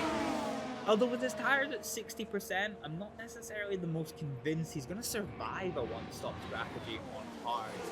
Carrera has realised that discretion is a better part of valor, and he's going to come off of these now worn set of soft tyres. And so with that, the round of second pit stop is officially going to begin on lap 29. Our drivers.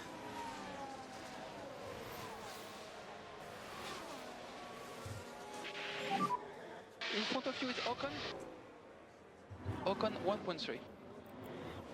Don't worry. Yeah, don't worry. Okay. We are not worried. So Carrera is going to come out of the pits, and both of my cars are ahead of him, including the wounded Aerosmith. So Aerosmith's objective is basically going to be to have Juan Manuel Carrera kind of be stuck behind her for a little while, to try and wear out his tyres for, again, that kind of late race advantage. Ricciardo has now caught up to the back of the Ocon, Gasly, and Ricciardo train. Bottas is on fire. He is in his 14th place, and he's chasing down Alexander Albon. So this does not bode well for us, because in terms of our championship points, we must beat Sauber and Alpine behind us. This is really, really important. So it's important that we keep them behind us, and it's integral that we keep them out of the points. And that's going to basically extend for Williams and Haas as well. And Bottas is up to 13th place. He is on a roll. Well, we didn't last long against Juan Manuel Carrera, unfortunately. Aerosmith is making it difficult for him. Oh, Jesus Christ. And it just runs wide for no reason. Okay, fine. But yeah, Juan Manuel Carrera with his newer tyres is going to go, and unfortunately we can't stay in the tow because it's just going to affect. Well, actually, we're not overheating the engine. We're not overheating right now, so let's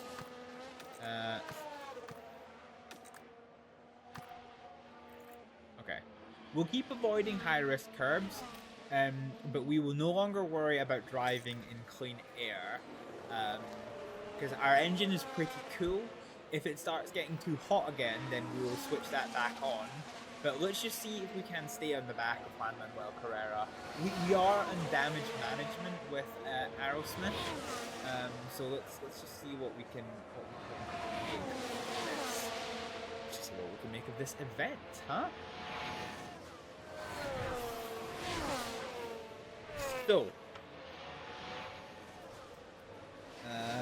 Ricciardo has stopped, so that medium set is used up. Still not seeing a safety car. That would really help our race a little bit. And yeah, already Aerosmith is out of DRS. Well, actually, I was going to say she's out of DRS range. She does have the DRS open. This might be our safety car. There's yellows. from behind. Ricardo. You okay? Crashed. Yeah, I'm okay. Let's see what happened there. What happened? Now just keep your eyes on Gasly here.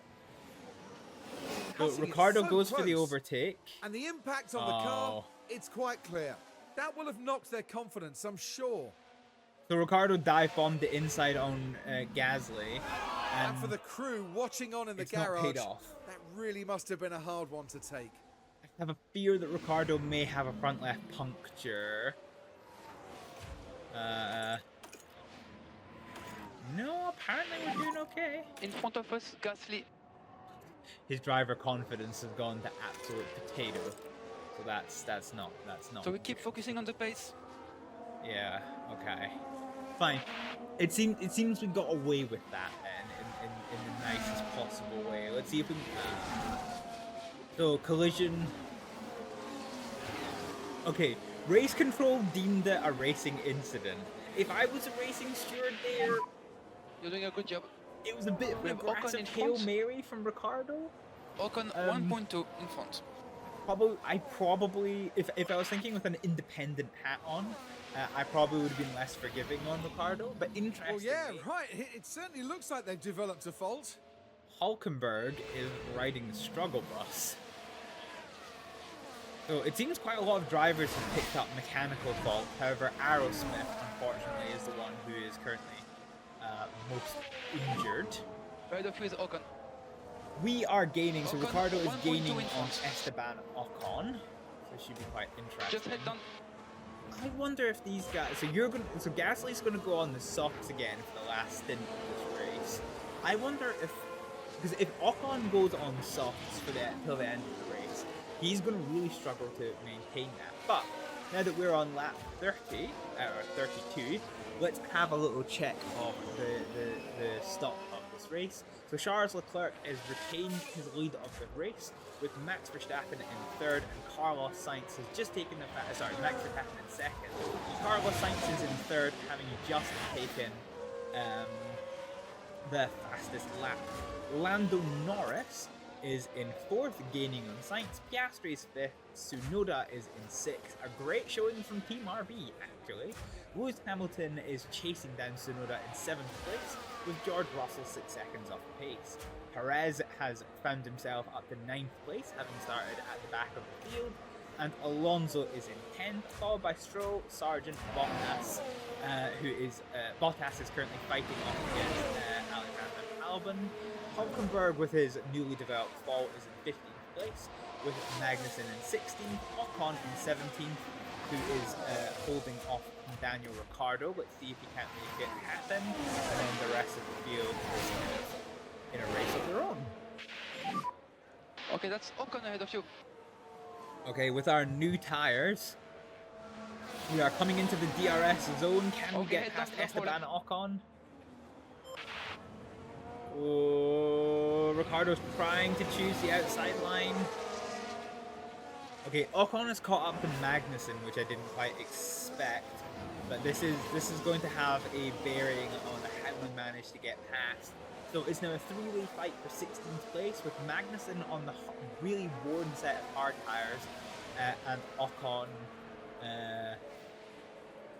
nearly a second off the drift, and Ricciardo is still hunting down Ocon like nobody's business.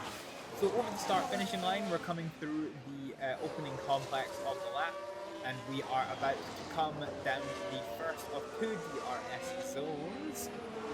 So Ricciardo, with his 12% newer tire life on Esteban Ocon, the DRS open. Ocon in front of you. He dives down the inside line, and he sails clean past. That was pretty So we just have to huge. get head down. We're now within 1 second of Magnussen, who's on his well-worn Okay, that's set good, of very good. hard tires. Magnussen ahead of you.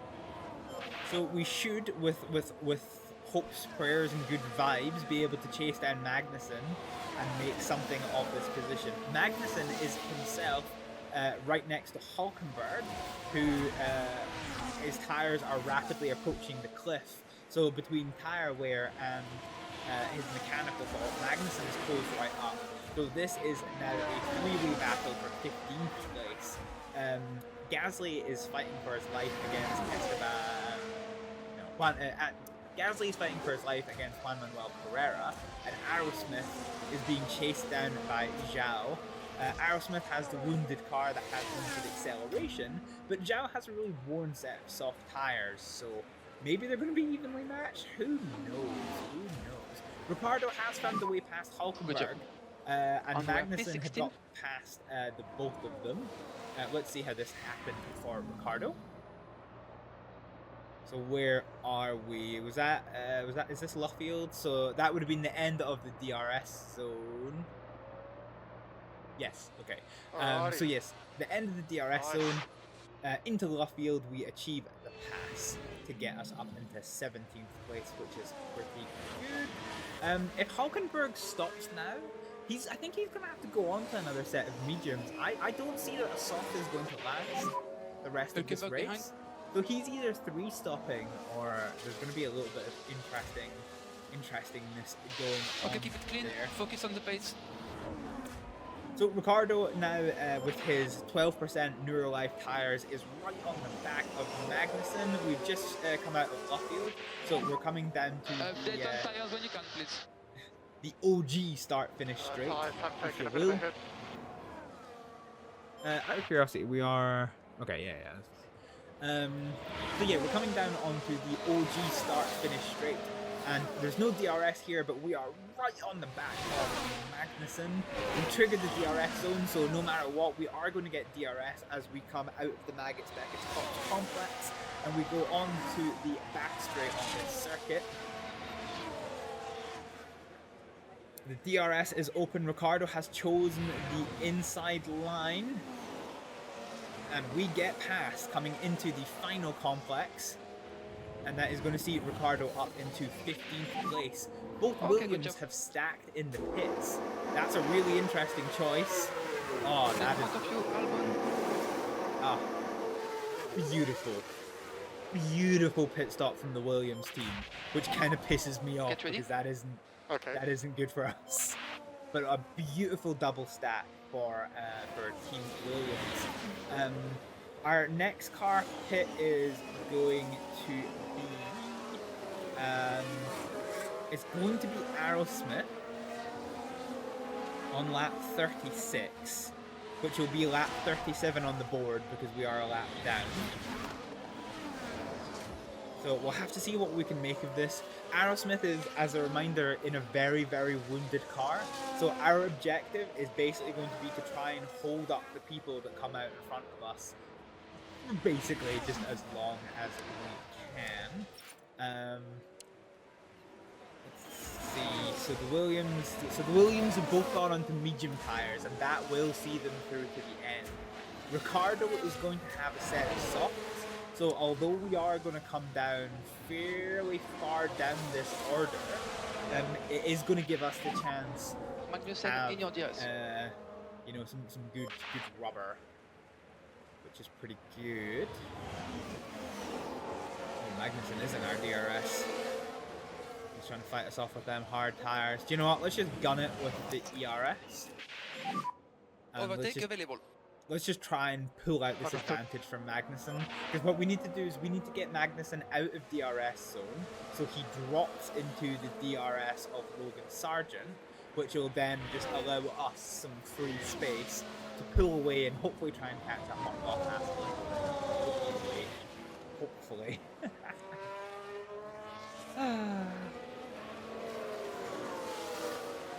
Aerosmith's wounded race is continuing down in 19th place. Her pit stop is going to be coming up imminently. So I think we are going to signal it next lap. What are we on just now? Yeah, okay, so it's going to be next lap that we come in for our pit stop onto another set of soft tires. And that will be the last set. Keep looking after your tires. Keep looking after your tires. You did a very good job. Tire use is currently really good. It's fuel use that I'm really concerned about, I'm going to be honest with you. So we need to get down to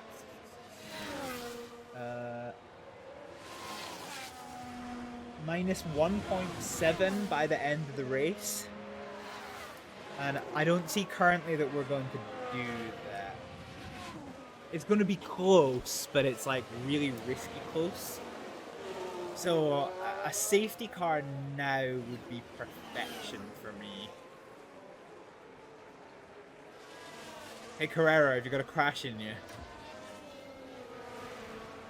He, I think, is I think Juan Manuel Carrera is the biggest crasher on the field this race, this season.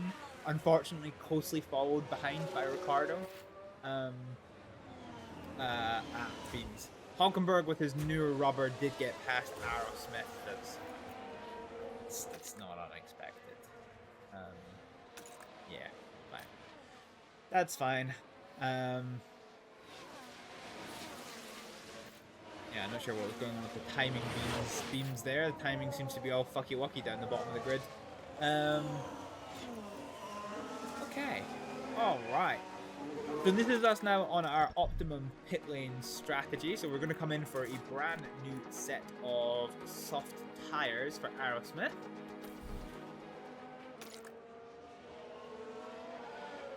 And so let's just burn through what you've got.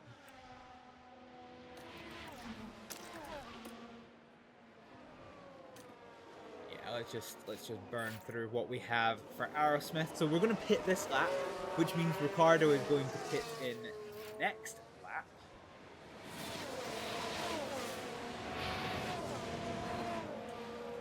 So Ricardo, I'm not sure we can really set. Okay, let's just get his stop confirmed in. Okay, fine. We're not going to get our precious safety car, I don't think.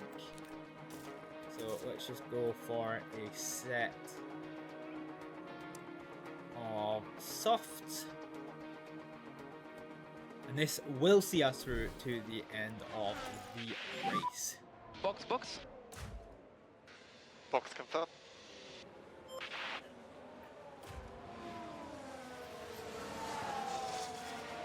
Okay, so Aerosmith is pitting this lap. Ricardo is pitting...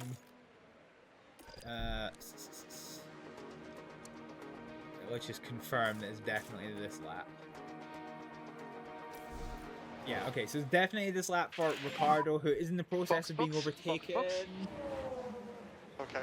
Oh, this is a risky set of fighting. Wow. Wow, poor Sargent got bullied. Sargent got absolutely freaking bullied there. Jesus Christ. Ricardo, I have to be honest, hasn't been the most fair racer this race. He's been fighting hard and he's run a couple of people off. He's had a crash as well.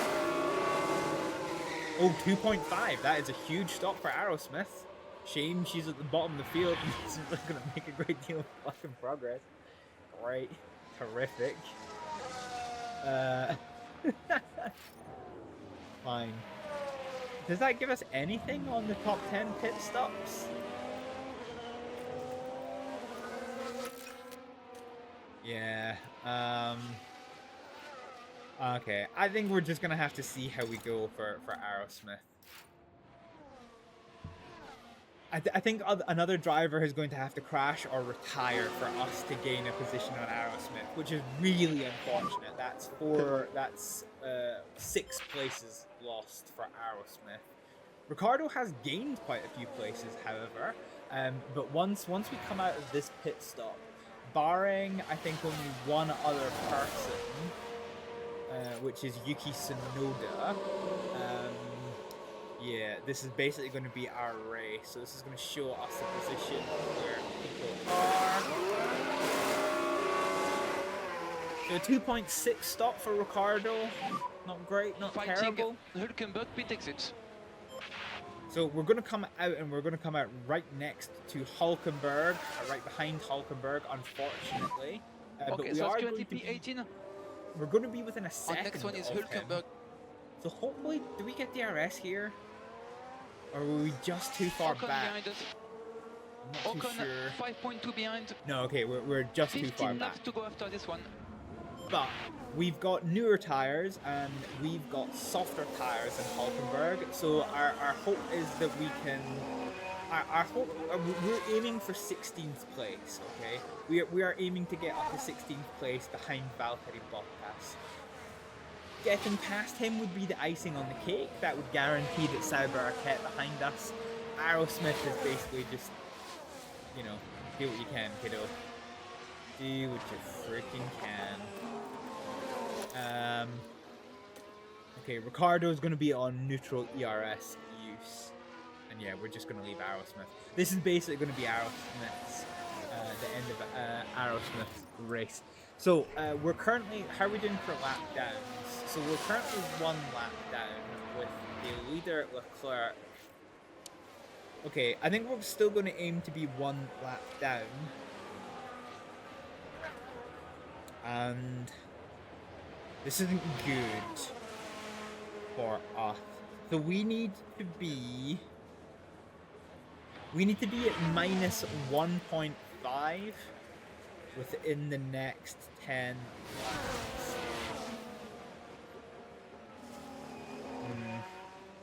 Let's let Ricardo race. And that's Ocon directly behind you. Let's go to conserve for Aerosmith, and let's just see how we go here. So Ricardo is going for the overtake on Hülkenberg, and that is nice and easy. Nice and easy. Let's see if we can't pull out that gap on Hülkenberg a little bit. Okay, currently P17. Magnussen ahead of you. 3 seconds. So yeah, we kind of need to close down on Magnussen. We've got no ERS. We've got no ERS left on Daniel Ricciardo. That's why the red light is flashing. That's basically, you know, ERS is spent. We are happy with tires. Yep. Oh, Understood. Look at that Hibble F1 car. Oh, beautiful. I really like this design that we done came up with. Really nice. Show UI. I was pressing G instead of H. So like, why is that not working? Okay, Hülkenberg is out of DRS zone, so let's do the fuel conservation here. And keep up a bit of lift off for fuel, please. So this is going to slow us up quite considerably, but it will allow us to recover about 10% more fuel per lap, which is fine. I think that is, in the long run, going to cost us time to Magnussen, but I'm reasonably... It's more important for us right now to finish the race than it is for us to... It's more important for us to finish the race than for it is to get past Magnussen. At this point, Daniel Ricciardo has made up 5 places. So this is a great run for Ricciardo. He is my #1 driver in 13th place in the World Championship. So the more, like, if we finish here, this is better than not finishing. Aerosmith, nah, like, fine. She's still doing good in the World Championship, but we're kind of less concerned with her outcome. Hülkenberg, with his wounded car and harder tires, cannot keep up with us even on the lower fuel concentration. We're gonna let these guys get to 1.8 and then we'll put them back to normal fuel use. So at normal fuel use, they are gaining, according to my numbers, 1 kilogram every 25 laps. So that's 0.1 kilograms every 2.5 laps. So yeah, that should be fine. So yeah, this should be fine here, because all we have to do is gain 0.2, 0.3 kilograms, and we'll be fine. So that's gonna be 9 laps, which we've got. You a bit more, but yeah, no, this is gonna be fine. So we're gonna get the fuel use back to normal. We are currently doing okay. Hülkenberg behind. Hülkenberg behind. Hülkenberg 3.8 behind. So despite the restricted fuel use from not having a safety car, we are actually gaining on Magnussen. We've gone from a 3-second 1.9. gap down to a That's okay. 1.9 second gap, and we are 10 laps to go. So we're going to go back to balanced. So I think this is going to be fine for We will us. not need liftoff. Okay, understood.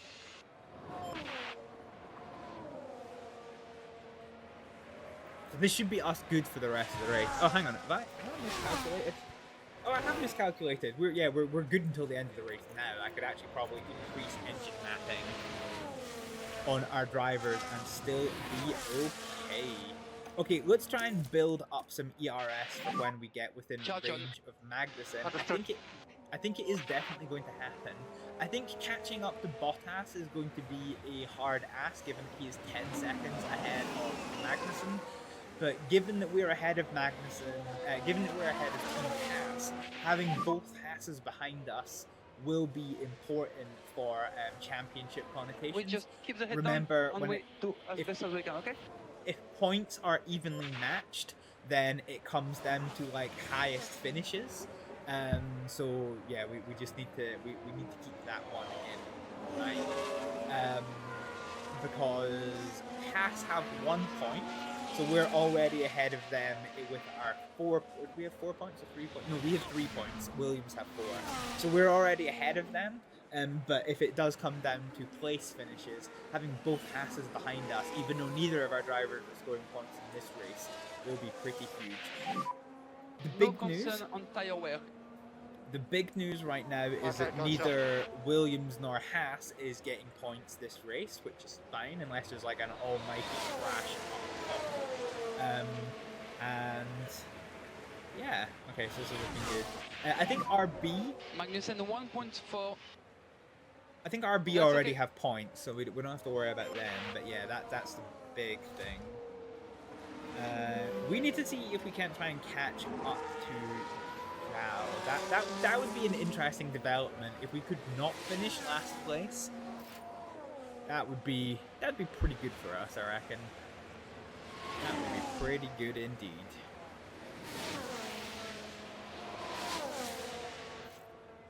Okay, so we're within a second and a half now of Kevin Magnussen for 16th place. We are slowly closing this gap down, trying to ride the dirty air to Magnussen. Now, 0.2 seconds, so we're going to be too far back coming into the DRS zone. So, ooh, and Charles Leclerc in the lead of this race has developed an issue. Do we know what it is? Quiet, big vibration. Okay, that could be an engine issue, that could be a gearbox issue, could be an ERS issue, could be a tire issue, it could be anything, it's not really helpful, but he does have an issue, which is could make the end of this race very spicy. Go ahead, Dom. Very, very spicy indeed. Okay, Ricardo is up to relatively peak performances, which is quite good for Ricardo. However, that gap has opened up to a second and a half, How is this tire? which isn't ideal. We really do want to get past Magnussen before the end of this race. Speaking of getting past, Bottas with his softer tires has gotten past Logan Sargent for 14th place, which isn't ideal for us. And there does seem to be a little bit of a freight train developing behind Alexander Albon in 12th place. So he is 36 seconds adrift of Lance Stroll, and Carrera is almost within touching distance of Albon, and Bottas is almost within touching distance of Carrera, and Sargent is almost within touching distance of Valtteri Bottas. So if we can get past Kevin Magnussen, if this fight, this four-way battle for 12th place starts to come to a head towards the end of the race, we might be quids in to make something of this.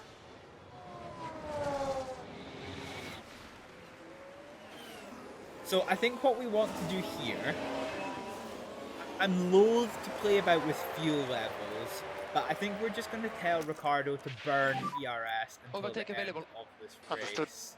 Oh, actually, hang on, no, let's not. Let's Charge on. harvest Okay. until this car comes past us. So this is, Charge on. Okay, is it cheers. Perez? Yeah, okay. So we'll wait until Perez comes past us.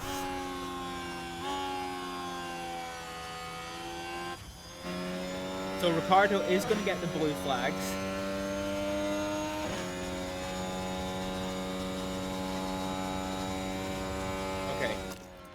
Ricardo listens to the blue You flags. can use overtake if you need. So from here, come on, yeah. So from here, we are now going to burn through our ERS. Use it as you have got it, and we are going to try and close down this gap. So yes, we're now 3 seconds adrift of Magnussen, but we are able to chase down behind Perez, following in his dirty air, and then eventually Magnussen is going to get blue flagged. So if that happens at an ideal opportunity, which it might do if he can do it here. So Ricardo, so you get DRS if there is a car within 1 second in front of you. It doesn't mean to say that you get it if you are within like a second of a car that is like directly in front of you in like racing position. Understood. So even though Perez is in 6th place and we are in 17th, he is still within a second in front of us. So we still get DRS. So that has allowed us to take 2 seconds off of this time. We don't have any DRS left. We're just using it as we get it. But hopefully, if these blue flags come at a non-ideal time for Magnussen, this will allow us to close right up. Yes, okay. So, Ocon has developed a more serious issue, and the blue flags have come at the worst possible timing for Kevin Magnussen, which has allowed Ricardo to get past on the DRS. It is going to be wheel to wheel. But yeah, huge, huge, huge for both of our drivers. So that was a DRS pass. Let's watch it again because, yay! Nice. Just around that outside line. Beautiful. Beautiful, beautiful. Alrighty. Alrighty. Nice. Nice. I wish they recorded more than one overtaking line for each driver. You're going to hear that one ad nauseum. As for Aerosmith, she has brought the gap down from 4 seconds down to 3.3. I don't see us. I don't see us doing anything for the rest of this race. Unfortunately, I think it is going to be a 20th place finish. So as for Ricardo, we are pulling away from Kevin Magnussen. The three-way battle for, the four-way battle for 12th place has become a three-way battle for 13th. So there is still a chance this could, if they start getting the elbows out, this could allow Ricardo to come into the fight. But currently at 12 seconds off the pace, nearly 13 seconds off the pace, I'm not convinced that is going to happen, unfortunately. So yeah, so our drivers have literally swapped positions during this race. Ricardo started 22nd and is hopefully going to finish 16th, and Aerosmith started 16th and is going to finish 22nd unless the ball gets terminal, in which case she's not going to finish at all, but fingers crossed that doesn't happen. We're currently on lap 4, or the leaders are on lap 48 out of 52. So we're going to have one less lap to deal with, which is why I'm not worried about that fuel delta warning, because we're racing to lap 51. So it says 6 more laps, but it's only 5 more laps, so I'm not worried about that too much. Let's see.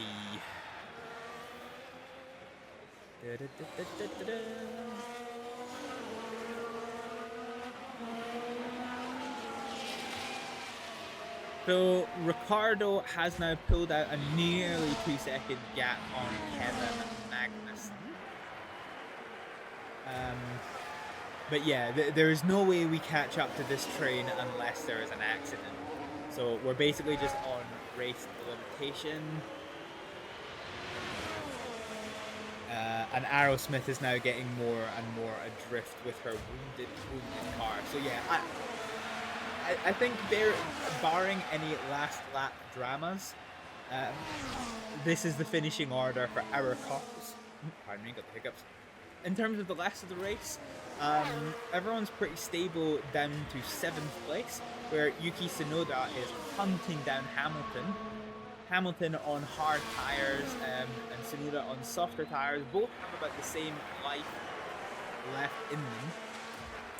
And then there is this three-way battle for 13th place. The applauses are going up. The crowd knows it's near the end of this race. I'm going to try and get rid of these hiccups. 5 more laps. Okay. It says 5, but it's actually 4. Leaders have 4 more laps to go. So yeah, this battle for 13th isn't really amounting to too much. Oh, Hulkenberg's issue has just worsened. That is not good for Hulkenberg. Let's see what the team have to say about it. There! Oh dear, that's not what they need right now. Doesn't tell us what it is. Okay. Fine.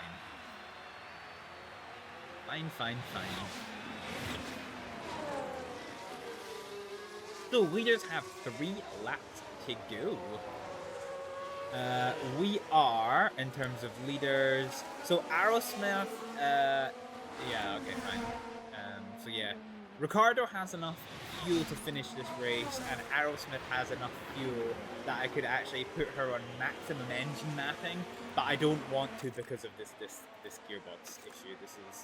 This is going to be entirely problematic. Valtteri Bottas has developed a mechanical issue in the late stages of this race. Got more leaders coming through, so we are reaching the conclusion of this race. Is this fight going to come to a head? Even if it does come to a head, it's going to have to come to a head in such a way that gives us 12 seconds to catch up. So that would have to be like a spin, or maybe even trip into the barriers. But they are spreading out. They are starting to spread out, so I'm not seeing that there's going to be any magic that happens. And Zhao has developed a mechanical fault. Ooh. Could this give an opportunity for Aerosmith in the dying stages of this race? The answer is probably fucking not. But we will see. Logan Sargent has found a way past Juan Manuel Carrera for 14th place. He is going to try and use the last couple of laps to close down this gap. Oh, hear that crowd. Hear that crowd. And Sargent tries to get past Bottas. He's done it. He has absolutely done it. So Sargent has found the second wind in the dying stages of this lap to get both cars past, both Williamses past the Sauber of Valtteri Bottas. Ocon will have issues. Ocon's issue has worsened as well, which really isn't good. Ocon's car, I think, is rapidly falling apart. This is why we've been on maximum conservation to try and avoid this exact thing. But hey ho. So Daniel Ricciardo is still 12 seconds off of Juan Manuel Carrera. So I don't think there's very much of a chance of us. I don't see there's any real chance of us doing anything here. Aerosmith in 22nd place. Yeah, even with Zhao with his mechanical fault, there is nothing that we can. There is nothing that we can do to catch him up.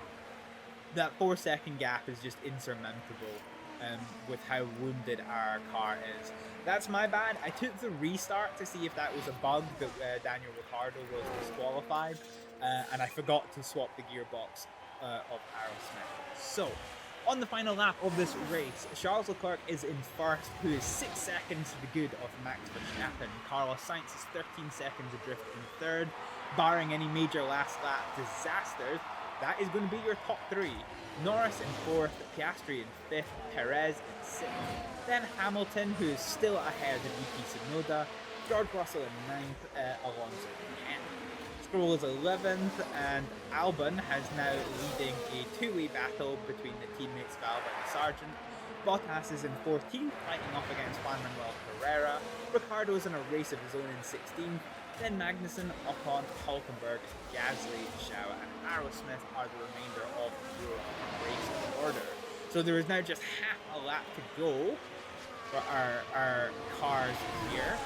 I think Ricciardo is going to have to do one more lap after this. We are still definitely laps. I'm not worried about fuel use. Okay. Yeah, my little fuel table at the bottom is quite handy, so I can just print these now. It's great. I don't have to worry about printer ink anymore. Okay, understood. So this is Charles Leclerc, who's just overtaken George Russell. So that is 9th place, getting overtaken by 1st place. And Charles Leclerc comes across the finish line to take the checkered flag in 1st place. Next is going to be Verstappen. Charles Leclerc is And then today's winner. Sainz. Let's see on this battle. So the battle of the Williams is going to be next over the line. We will see. So Gasly's about to cross the finish line, and then Zhao and Aerosmith, so their race is about to be done. But there is 2 more battles to be decided on the final closing corners of this tier race. So here we go.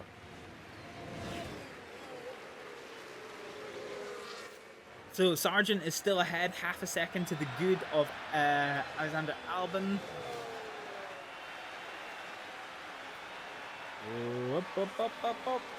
And I think they are going to hold their race order. Juan Manuel Pereira has fell off of the back of Valtteri Bottas.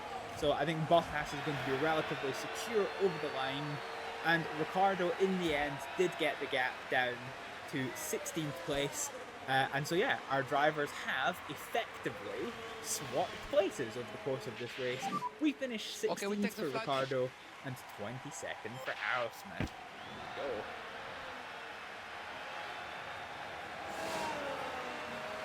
Alright.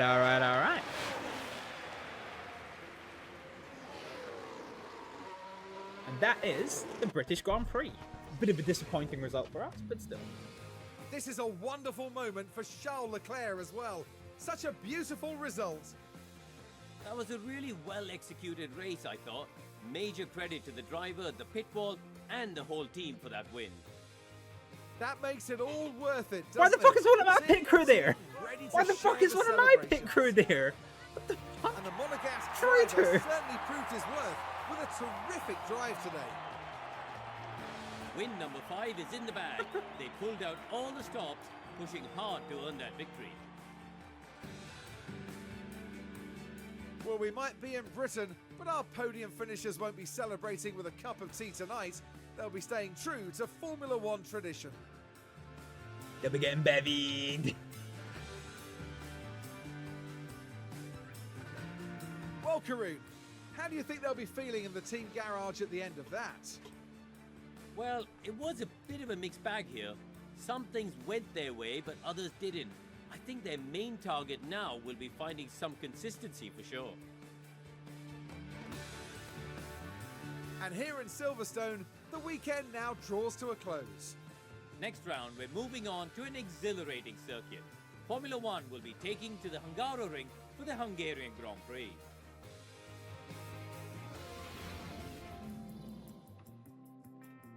Alright. So, at the conclusion of that race, Raven Aerosmith finished last place with her wounded car. We did bring it home for a finish, which is fine. Losing, but she lost 6 places in the process. Ricciardo gained 5 places to take 16th place, so our drivers swapped around. But at the important end of the grid, Max Verstappen lost 1 place to take 2nd, and Charles Leclerc gained 1 to take the lead of this race, which is hopefully going to improve his prospects in the Drivers' World Championship and close that down even more.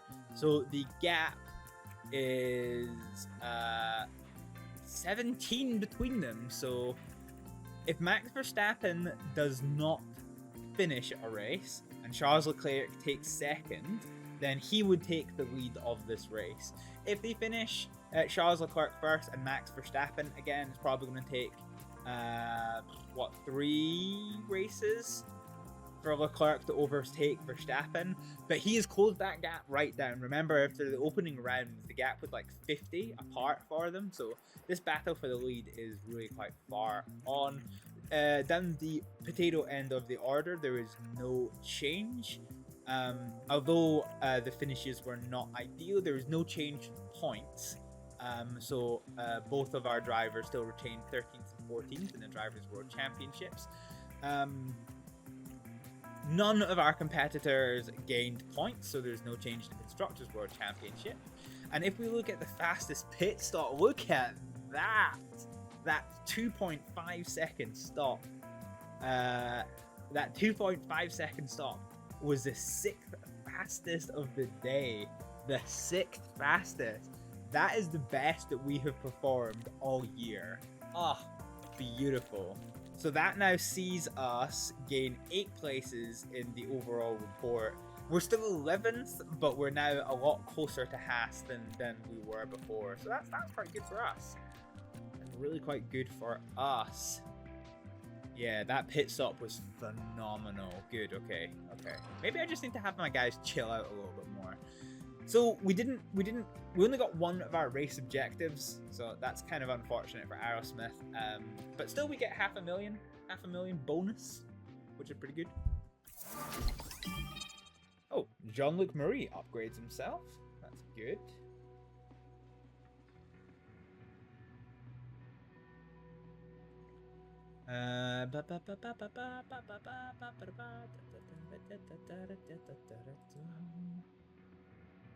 Yeah, sorry, I'm just doing 2 things off screen for the moment.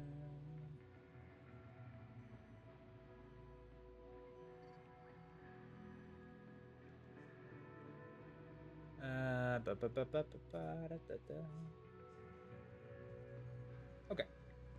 Cool, so Jean-Luc Marie has increased in performance, which is pretty good. Ooh, and there is a vote on new regulations. So sporting changes a bonus point for pole position. So this is similar to the racing that we see in like UK club scene. Quite often there is points for pole position, and I think this is a good change. So I'm going to vote yes for that one. At the end of the weekend for Great Britain, here is how the Formula 2 and Formula 3 championship turned out. So Andrea Kimi Antonelli, what a name, took the race win in Formula 2, followed by Gabriele Bortoleto and Zane Maloney, with Arvid Lindblad taking the win in Formula 3. So this is all very relevant because this feeds into like our scouting prospects. So you know, it's quite good for that one. So yeah, we really fucked up our gearbox, and our suspension and side pods have given up the ghost a little bit there. So fine, it is what it is. Okay, so in terms of this, we're going to replace side pods, which I think we probably need to manufacture another set of side pods. Front wing is at high risk of failure, but we do have some left. So we're going to replace that one. And the powertrain, we really need to change that powertrain. So we're on our last good powertrain for Aerosmith. But ladies and gentlemen, we've got one more race to do this evening. So manufacturing is going to complete. So we've got a new set of suspensions. So we're done making rear wings. So what we're going to do is we're going to go to the warehouse. No, we're going to go to cars, and we're going to look at car parts development. So the design is still proceeding. So we've got one more underfloor that we need to make. So let's see what we're looking with. So chassis 2, we have 3. Okay, we've got no more. Oh god, hang on a minute. Okay, so we're making an underfloor, so we can't make more of that. We have enough spare of suspension, so that's fine. In terms of side pods, we've only got 1 spare, so we could do with 1 more side pod. We've got enough of this, so we can start making rear wings. Front wing. Oh, I don't like this. Yeah, I do not like this. I want to get 4 of these on the go. And then in terms of chassis, okay, we need 1 more chassis and 1 more side pod. Is effectively what we need. And then we can start looking at the development of new car parts. Fine. So let's look at this. Yeah, I know we got low. I know we got low stock of side pods. I'm aware. I literally just told you that. Okay, manufacturing is going to complete for the underfloor, so this is huge. So we're going to go back to car parts. And so car parts development. So we do have an open slot now. And so we needed... yeah, okay. Fine. So we need side pods, so we need one more set of side pods, which we're going to make. This is not going to be ready for Budapest, but this is fine. Our only hope is that we can get through a lot of this development, so we can start focusing on new development for Spa. That would be ideal, but I'd rather have the basic. Would I rather have the basics done?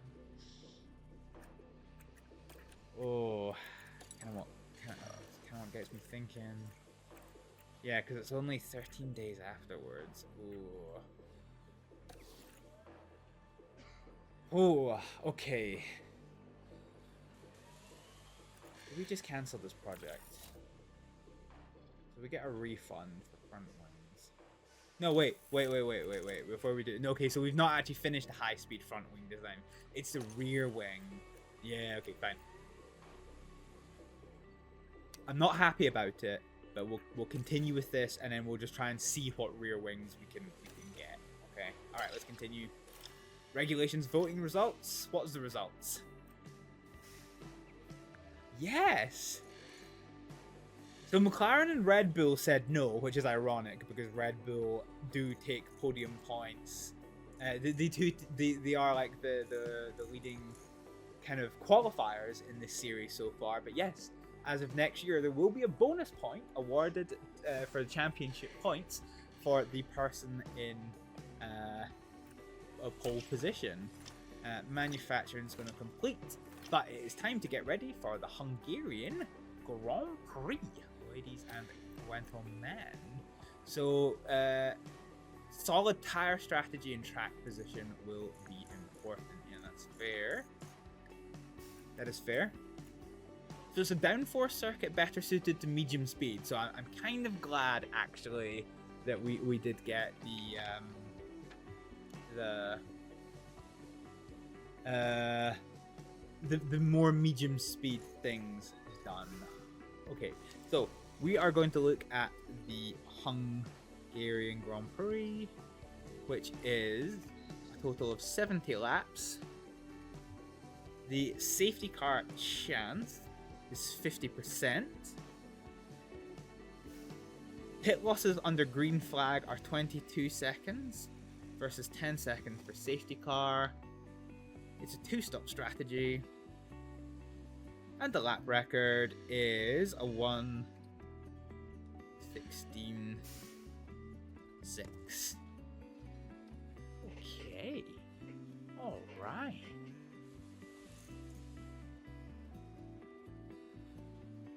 Okay. We had a bad result, but I'm confident. I'm quietly confident that if we don't fuck up with what happened before. Welcome to the beautiful Three Springs Valley, here in Hungary. You're joining us in Budapest for the Hungarian Grand Prix. Budapest was formerly 3 cities, and today they're all coming together to kick off what we hope will be a thrilling weekend of racing. Yay! It's proved to be a tough run of form of late for the team and for their team principal, who'll be all too aware of the board's dwindling confidence. Hey, my board Stay confidence right is here, fine. because we're just getting started. Fucking you commentators. Ugh. Okay. All right. Okay. So let's learn from some of the things that we didn't necessarily consider before. Okay. So given that it's more important for Aerosmith to be confident in the car, let's keep her in for practice 1 and let's swap out Marianne Paul. So in terms of my development drivers, Marianne Paul is my number 1. She has a much higher driver standards than Jean-Luc Marie does. So we'll put Marianne in car number 1 and Aerosmith will be in car number 2. I kind of want to see what happens if you put case mode to potato. And kind of see what happens there. Okay, so let's start with the practice. This ride. So Marianne Paul is going to start going out. Oh. And it seems like other cars have got damaged car components going on. Oh, that's kind of weird. That is kind of weird. So you can see there very briefly, for a brief glimpse. Radio check, can you hear me? There was you saw that the driver preparation was already at 25%, and that's because the car parts knowledge is 100%. So that is in the bank for us now. That is huge. That is huge. Okay, let's see how this develops. I'm going to put you on fast forward time for a bit, and I am going to go and refresh my beverage.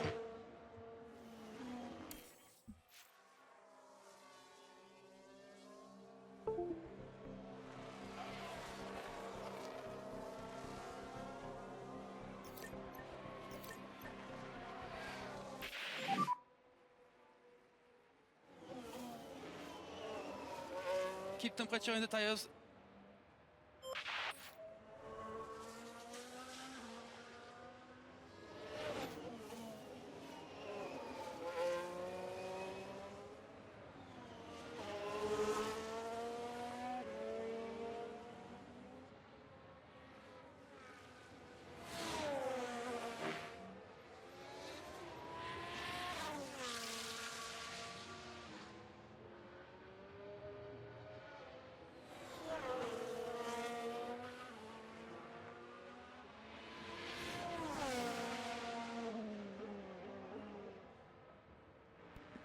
Oh well.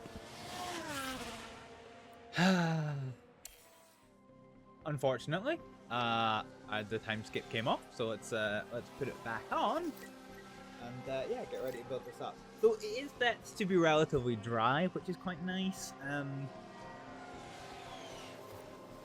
terms of fuel use, yeah, okay, we're fine for this lap.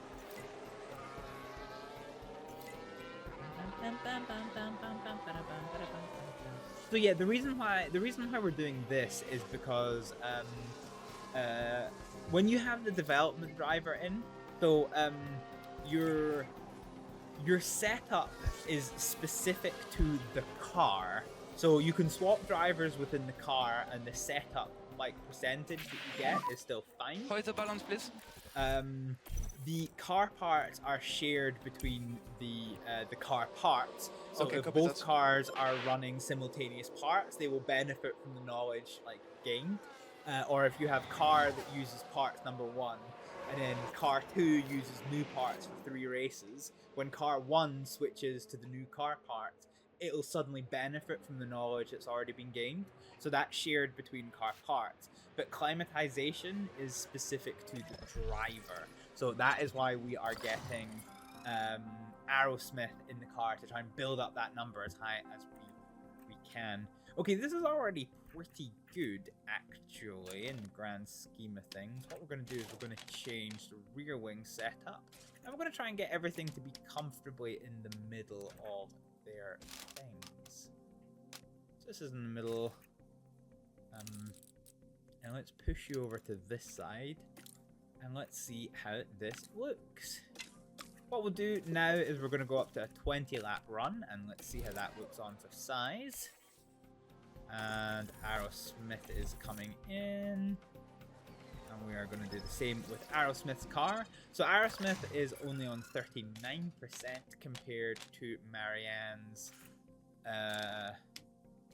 44, but that actually really isn't the worst thing in the world in the grand scheme of things. Let's tweak the toe a little bit to see what we can do with that one. Keep that one comfortably middle ground, and same again. Let's go for 20 laps. See what we can make of this.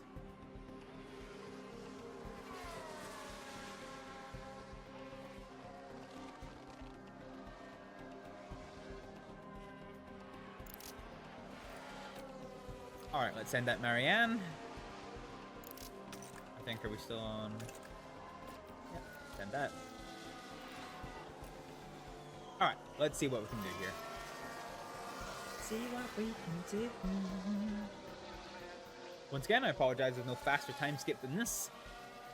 But, practice is important, okay? I can't just like leave it to the AI for the whole thing, because it will be like, here is a setup of 50%. Good luck, kids. No. No.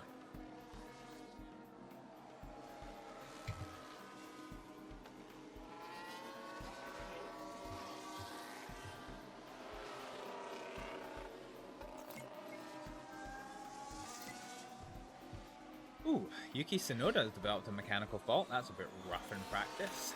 Yikes. We're about to get our full driver set up for Marianne Hall.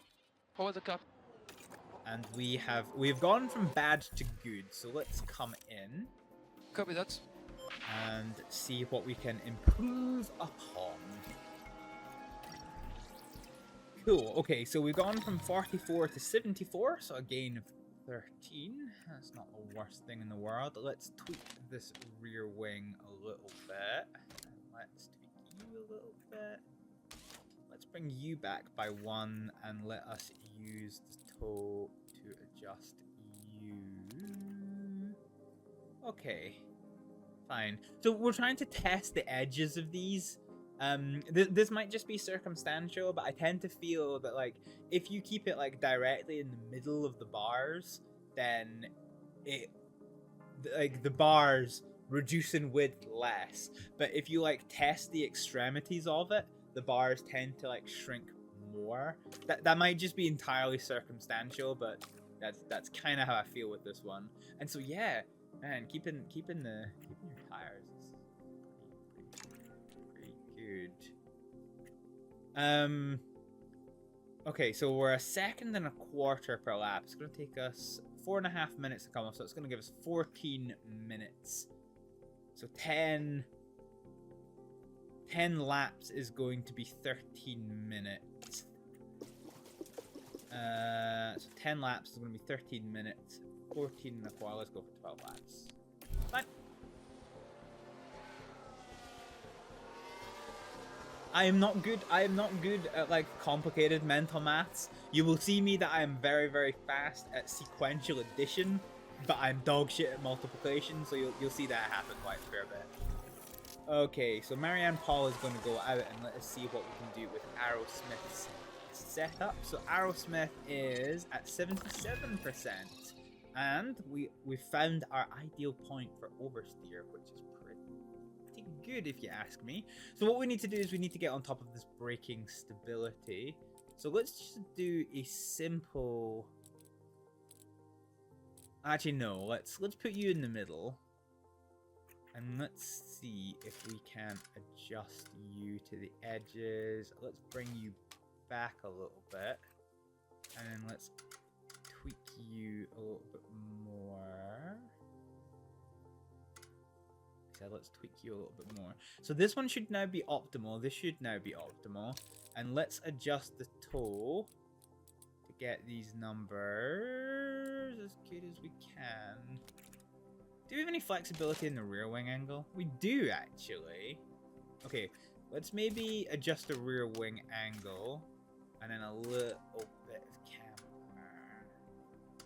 Yeah, just a little bit of camber. And then let's bring this toe back. Let's see how this looks.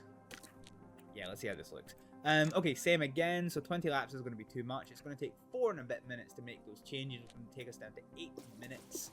So if 10 laps is 12 minutes, then 9 is... okay, so 8 is going to be very approximately 10 minutes. Let's just go for 7 laps for good measure. That should be enough for us. And we will take it from there.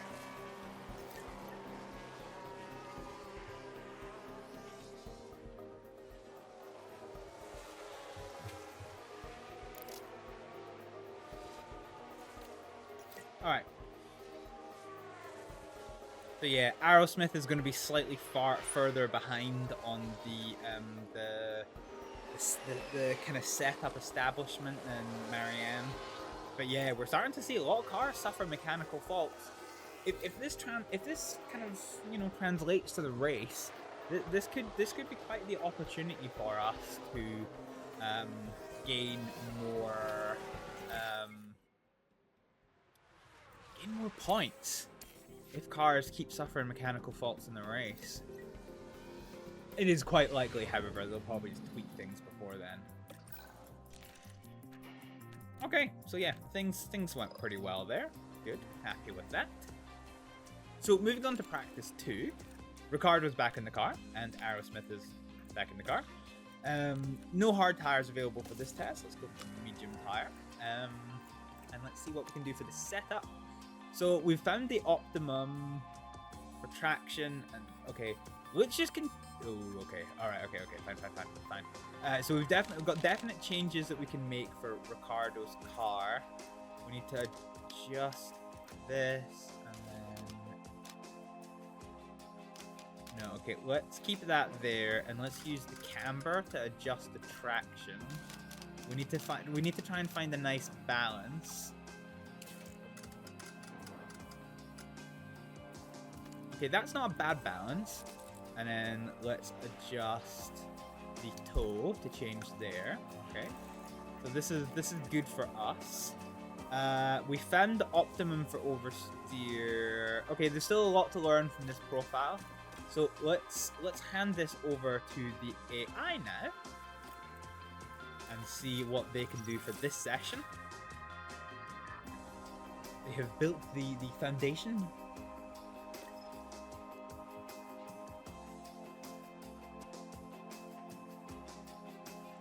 And so now it's time for practice 3. Okay, so we got really close with Ricardo's setup during that session.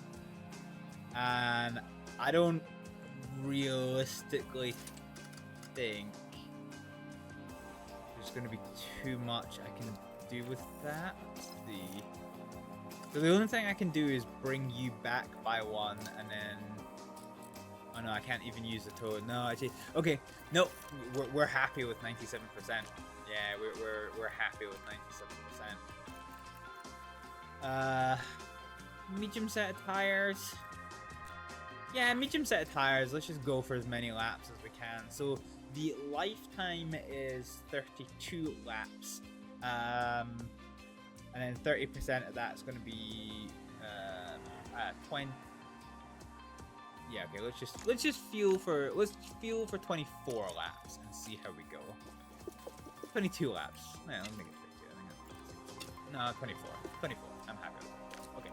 We'll see how we go with that one for 24 laps. We'll do the same for... No, we won't. We'll do 20 laps for you. And let's see how we can improve this. Okay.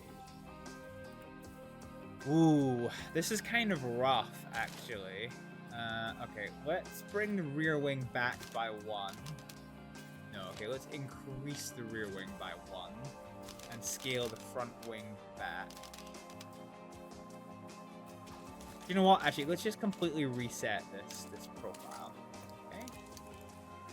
So everything should be medium. So let's bring the rear wing angle to here.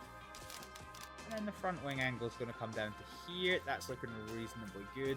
So only the front wing and the rear wing angle change the straight line performance. So from here, we're going to use the roll distribution to fix our traction. And already that is looking a lot better than it did. So we're going to use the camber to fine-tune stability. And then... Okay. This may end up being pretty optimum. So 81%. Let's see how we go for Aerosmith. Same again, we're going to run these medium tires. We're going to go for low pace mode. And we're going to set up for 20 laps. And we're going to... Oh, hang on. Let me check one more thing. So the fuel per lap is 1.4 kilograms. Okay. 1.4. Okay. All right. Let's get started for qualifying for practice number 3. So send out and send out. Not great having our cars right together, but you know what? Fuck it. At this point, Ricardo is only building his track acclimatization because look how dog shit it is. The longer we can keep him out on a run, the better it is going to be. We're probably going to end up doing 2 runs here, but we'll just have to see how we go. Whereas Aerosmith, we're really all about getting driver feedback for this. So, here we go.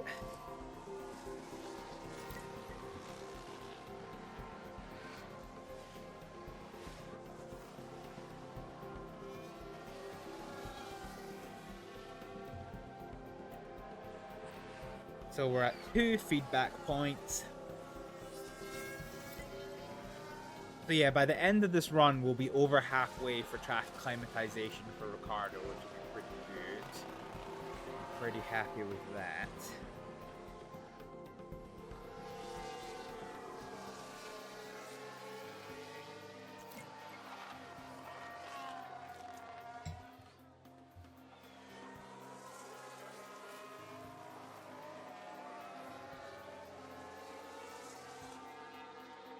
Okay. We're nearly done getting feedback for Aerosmith, so let's get ready to get her back in. Here we go. Call the car in. Satisfaction is optimal. Have we got ourselves a 100%er? Oh no, okay, we're 97%. We're 97%, and I honestly don't think there's anything else I can do here. I could spend a while fucking around with it, but I honestly don't think that is going to be the strat. So there's 20 laps of life in these tires, so let's fuel up for 21 laps. And then let's just get ready to go. Let's get both cars out, and we'll just do conserve until... Ooh, yellow flag there. That was interesting. And so yeah, let's just keep building up acclimatization best we can. Long runs is just going to be important for this, because we need to get these driver preparations up. As we saw last time, 90% is a good ballpark for Ricardo to be in peak performance. We need to get as close as we can to 100% for Aerosmith. Okay, Ricardo's back in after the end of his run. So these tires apparently do not have enough life left in them. Go for 17 laps. We'll just stick on the set tires. So refuel and back out. We'll just see how we go.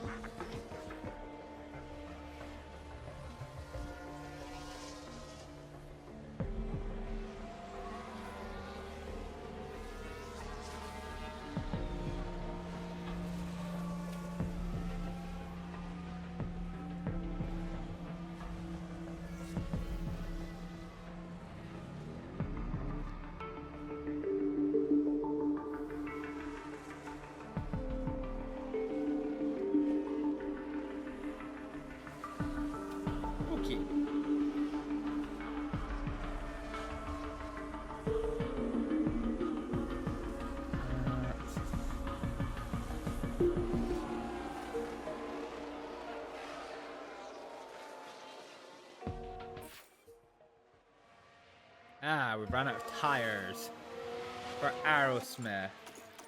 Fine, let's get her in for another change. We'll do that just now. This should be a very short pit stop here. So we'll do soft tires. Use 1 set of soft tires, and yeah, this is pretty optimum. Okay, we've got 10 minutes left, so let's just go for 10 laps of fuel. That should be fine. Confirm and send out. We're going to do the same for Ricardo, actually. We're going to get him in.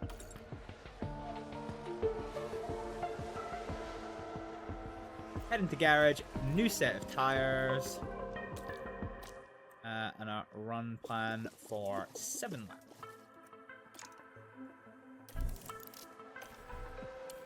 Okay, so Ricardo's going to go out, and we're just pretty much going to use these tires, I reckon.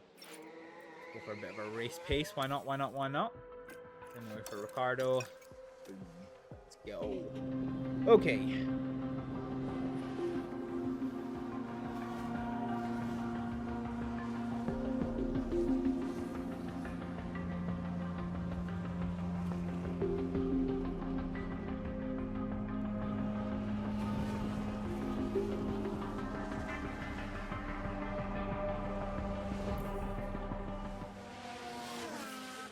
And that's checkered flag. Cool. So this is going to set our driver preparation to be really good. Actually, I'm quite happy. I'm quite happy with this one.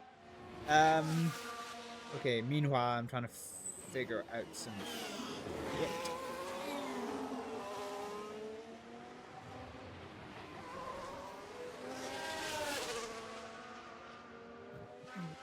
Here we go. Okay, fine. So I'm planning my fuel strategy for the race. So yeah. So I'm gonna level with you here, guys, just before we go on to qualifying. Box. If Ricardo Yep, is understood. banned from qualifying this time, I am going to save the game, end the stream, and basically report this as a fault to Steve, to contact developers and see what I can do with it. Because I'm not really willing to compromise the entire season because of a bug, but we'll have to see what happens. So Esteban Ocon has gained himself a penalty, and we're going to go over here. So this is our preparation. So setup satisfaction 97% on both cars. Acclimatization is pretty good. Our drivers are evenly matched in preparation, and now we should be in the blue for both drivers, and we are. Okay, here we go. We're gonna get ready for qualifying. Hello and welcome to the much anticipated qualifying session. The Hungaroring short circuit can get crowded during Q1 and Q2. Teams need to get their drivers out there and in the best position to set a fast lap or risk being caught out. Let's talk about Mercedes for a moment, Karun. Where's their driver going to be at right now? The main thing on my mind was their speed in practice. They just weren't that fast. But was that down to the driver, the car, the team experimenting? We don't know, and we'll just have to see. We're just a shit team, okay, Karun? We're just a shit Strap team. yourselves in. This is Formula One. Yeah, dick.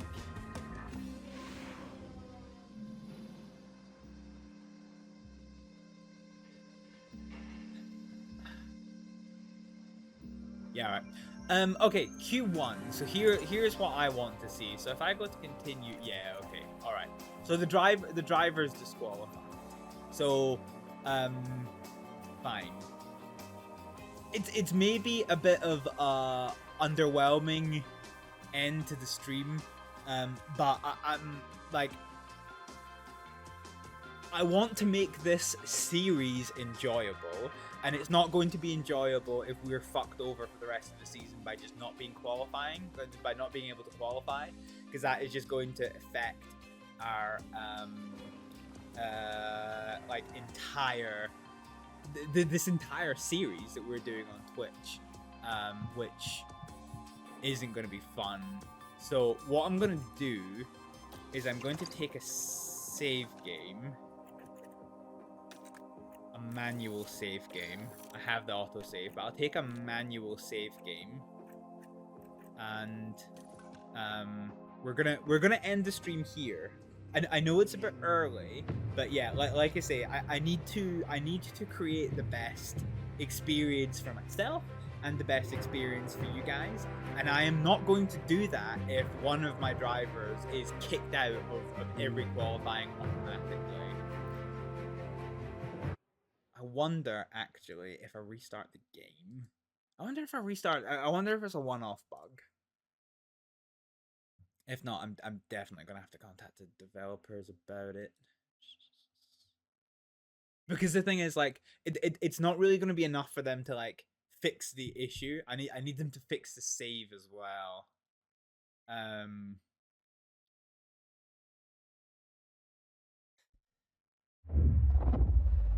We'll have to see. Let's skip this.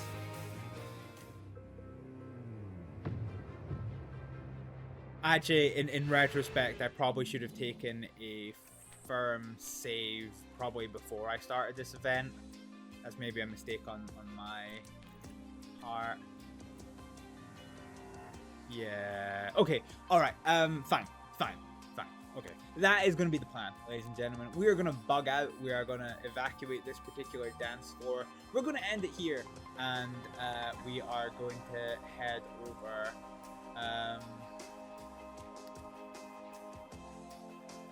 We're going to head over to raid somebody. I need to work out who we're going to raid. Who have I got online? Who I could possibly raid? Have I got anyone playing F1 Manager? No, I don't. Have I got any? Very much of my friends online. Okay, let's find somebody else who is playing on Formula 1 Manager.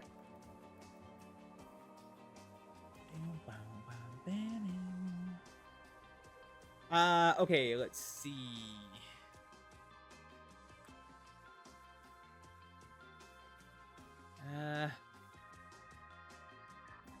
I think there's only one other. Well, there's a few other people. But yeah, there's not really a great deal happening just now.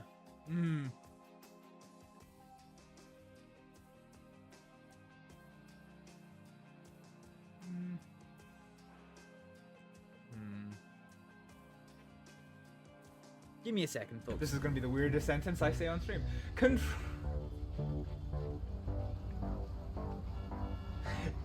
Control, this is Mrs. Miggins requesting a vehicle check on Broho.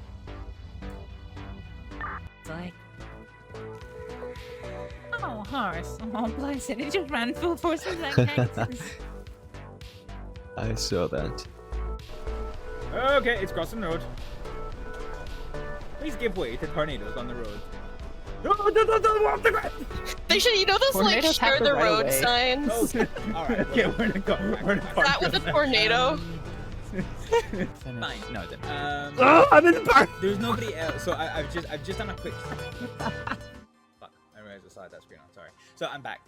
So I've just done a quick a check of the other people that are playing F1 Manager, and they're all doing like just gameplay streams, no commentary, no commentator and interaction. So, you know, I think, yeah, not ideal targets for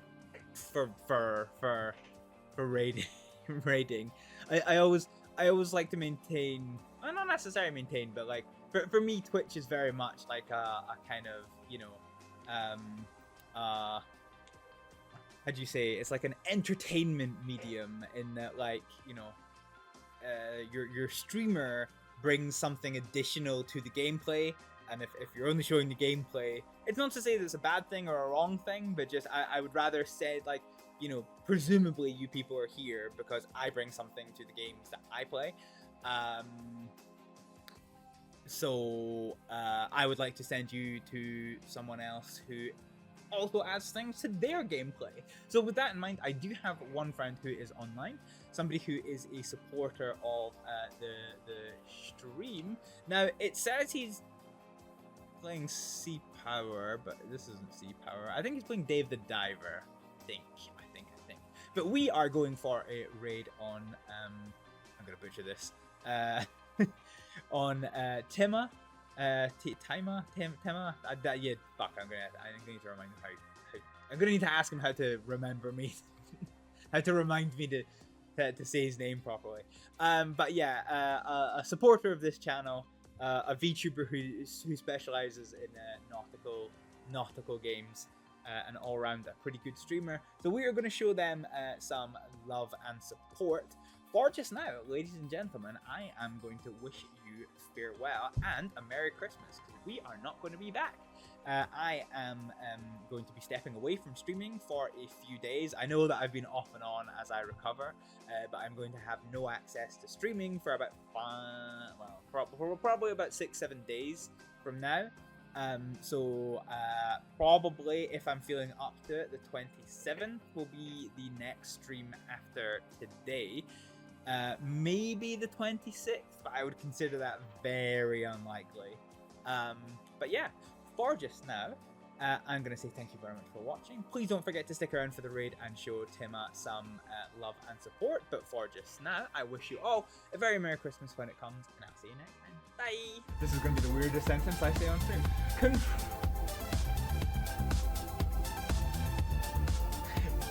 Control, this is Mrs. Miggins requesting a vehicle check on Broho. It's like... Oh, horse. Oh, bless it. It just ran full force into that cactus. I saw that. Okay, it's crossing the road. Please give way to tornadoes on the road. No, off the ground! They should, you know those like Tornadoes have share the the right of road way. signs? Okay, we're in a car. That with a tornado? Finish. No, it didn't actually move. Oh, I'm in the back! I'm spawned in the barrel of water!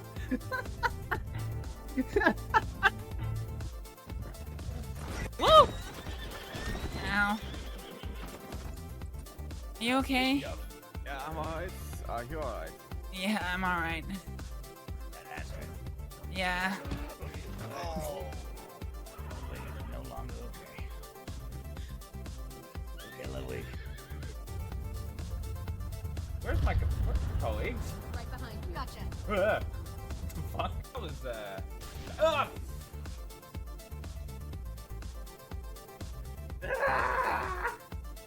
So Mike. I'm out. I was like, this is gonna be my game. I'm gonna... Well, let me ride you back to Blackwater. Sure. Things you can say in 1900 but not 2022. I have a question. How much rope do you get through? We feel so desperate. Don't believe me like this.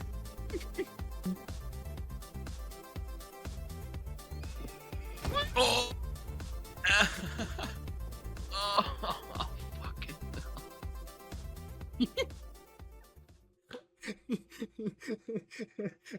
Okay, I'm so sorry.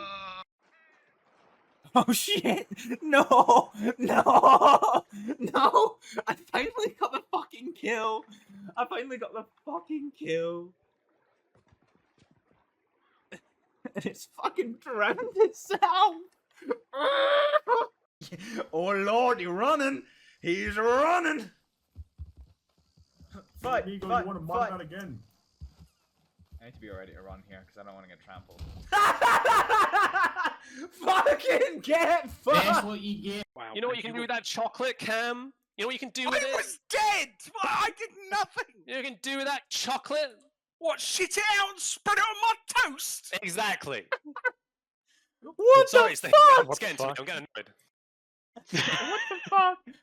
Look at this, we're winning 6-2 and our team's falling apart for no reason. That's the secret. I'm actually okay, surprisingly. I won't be in about 5 seconds. Fuck.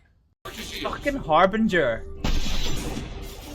This is what you feel. Fucking assume control of my boss act, you fucking absolute prick. What's my name? Daddy. What? Go, go, go, go, go, go. Go, go, go, go. Go. Right like the wind.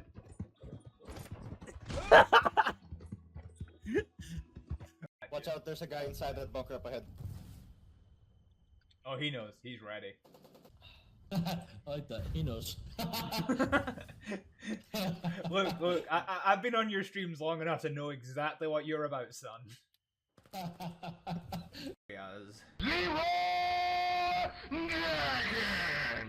Fudge! And, just to clarify, Sheila has my bolt action again. She does, yeah. And it doesn't have a penis engraved on it somewhere. Not yet. Thanks, Dak. There you go. Thank you. You've had your freebie. Right, are we ready? Are we ready for the flesh? Are you ready for tunnel? Tony Hawk's Pro Flesh Tunnel? Tony Hawk's from fucking clipping that. Oh no, I went down the wrong tunnel! She did say yesterday that she wants to, or she was thinking about taking a step back from the Woods gang so she could pursue Miles. Violently, that is, not romantically.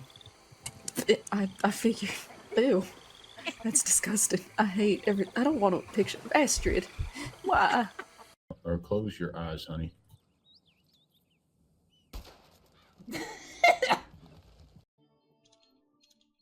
He's taking it. Is... Shoot. Kill him. Shoot. Kill him. Oh, fucking hell. Like, you had to do it twice for that. Oh, God. Nugget, you just gave us all chronic anxiety. I already have anxiety. Anxiety. Talk. I think we are on top of the situation. Missiles incoming. No, God.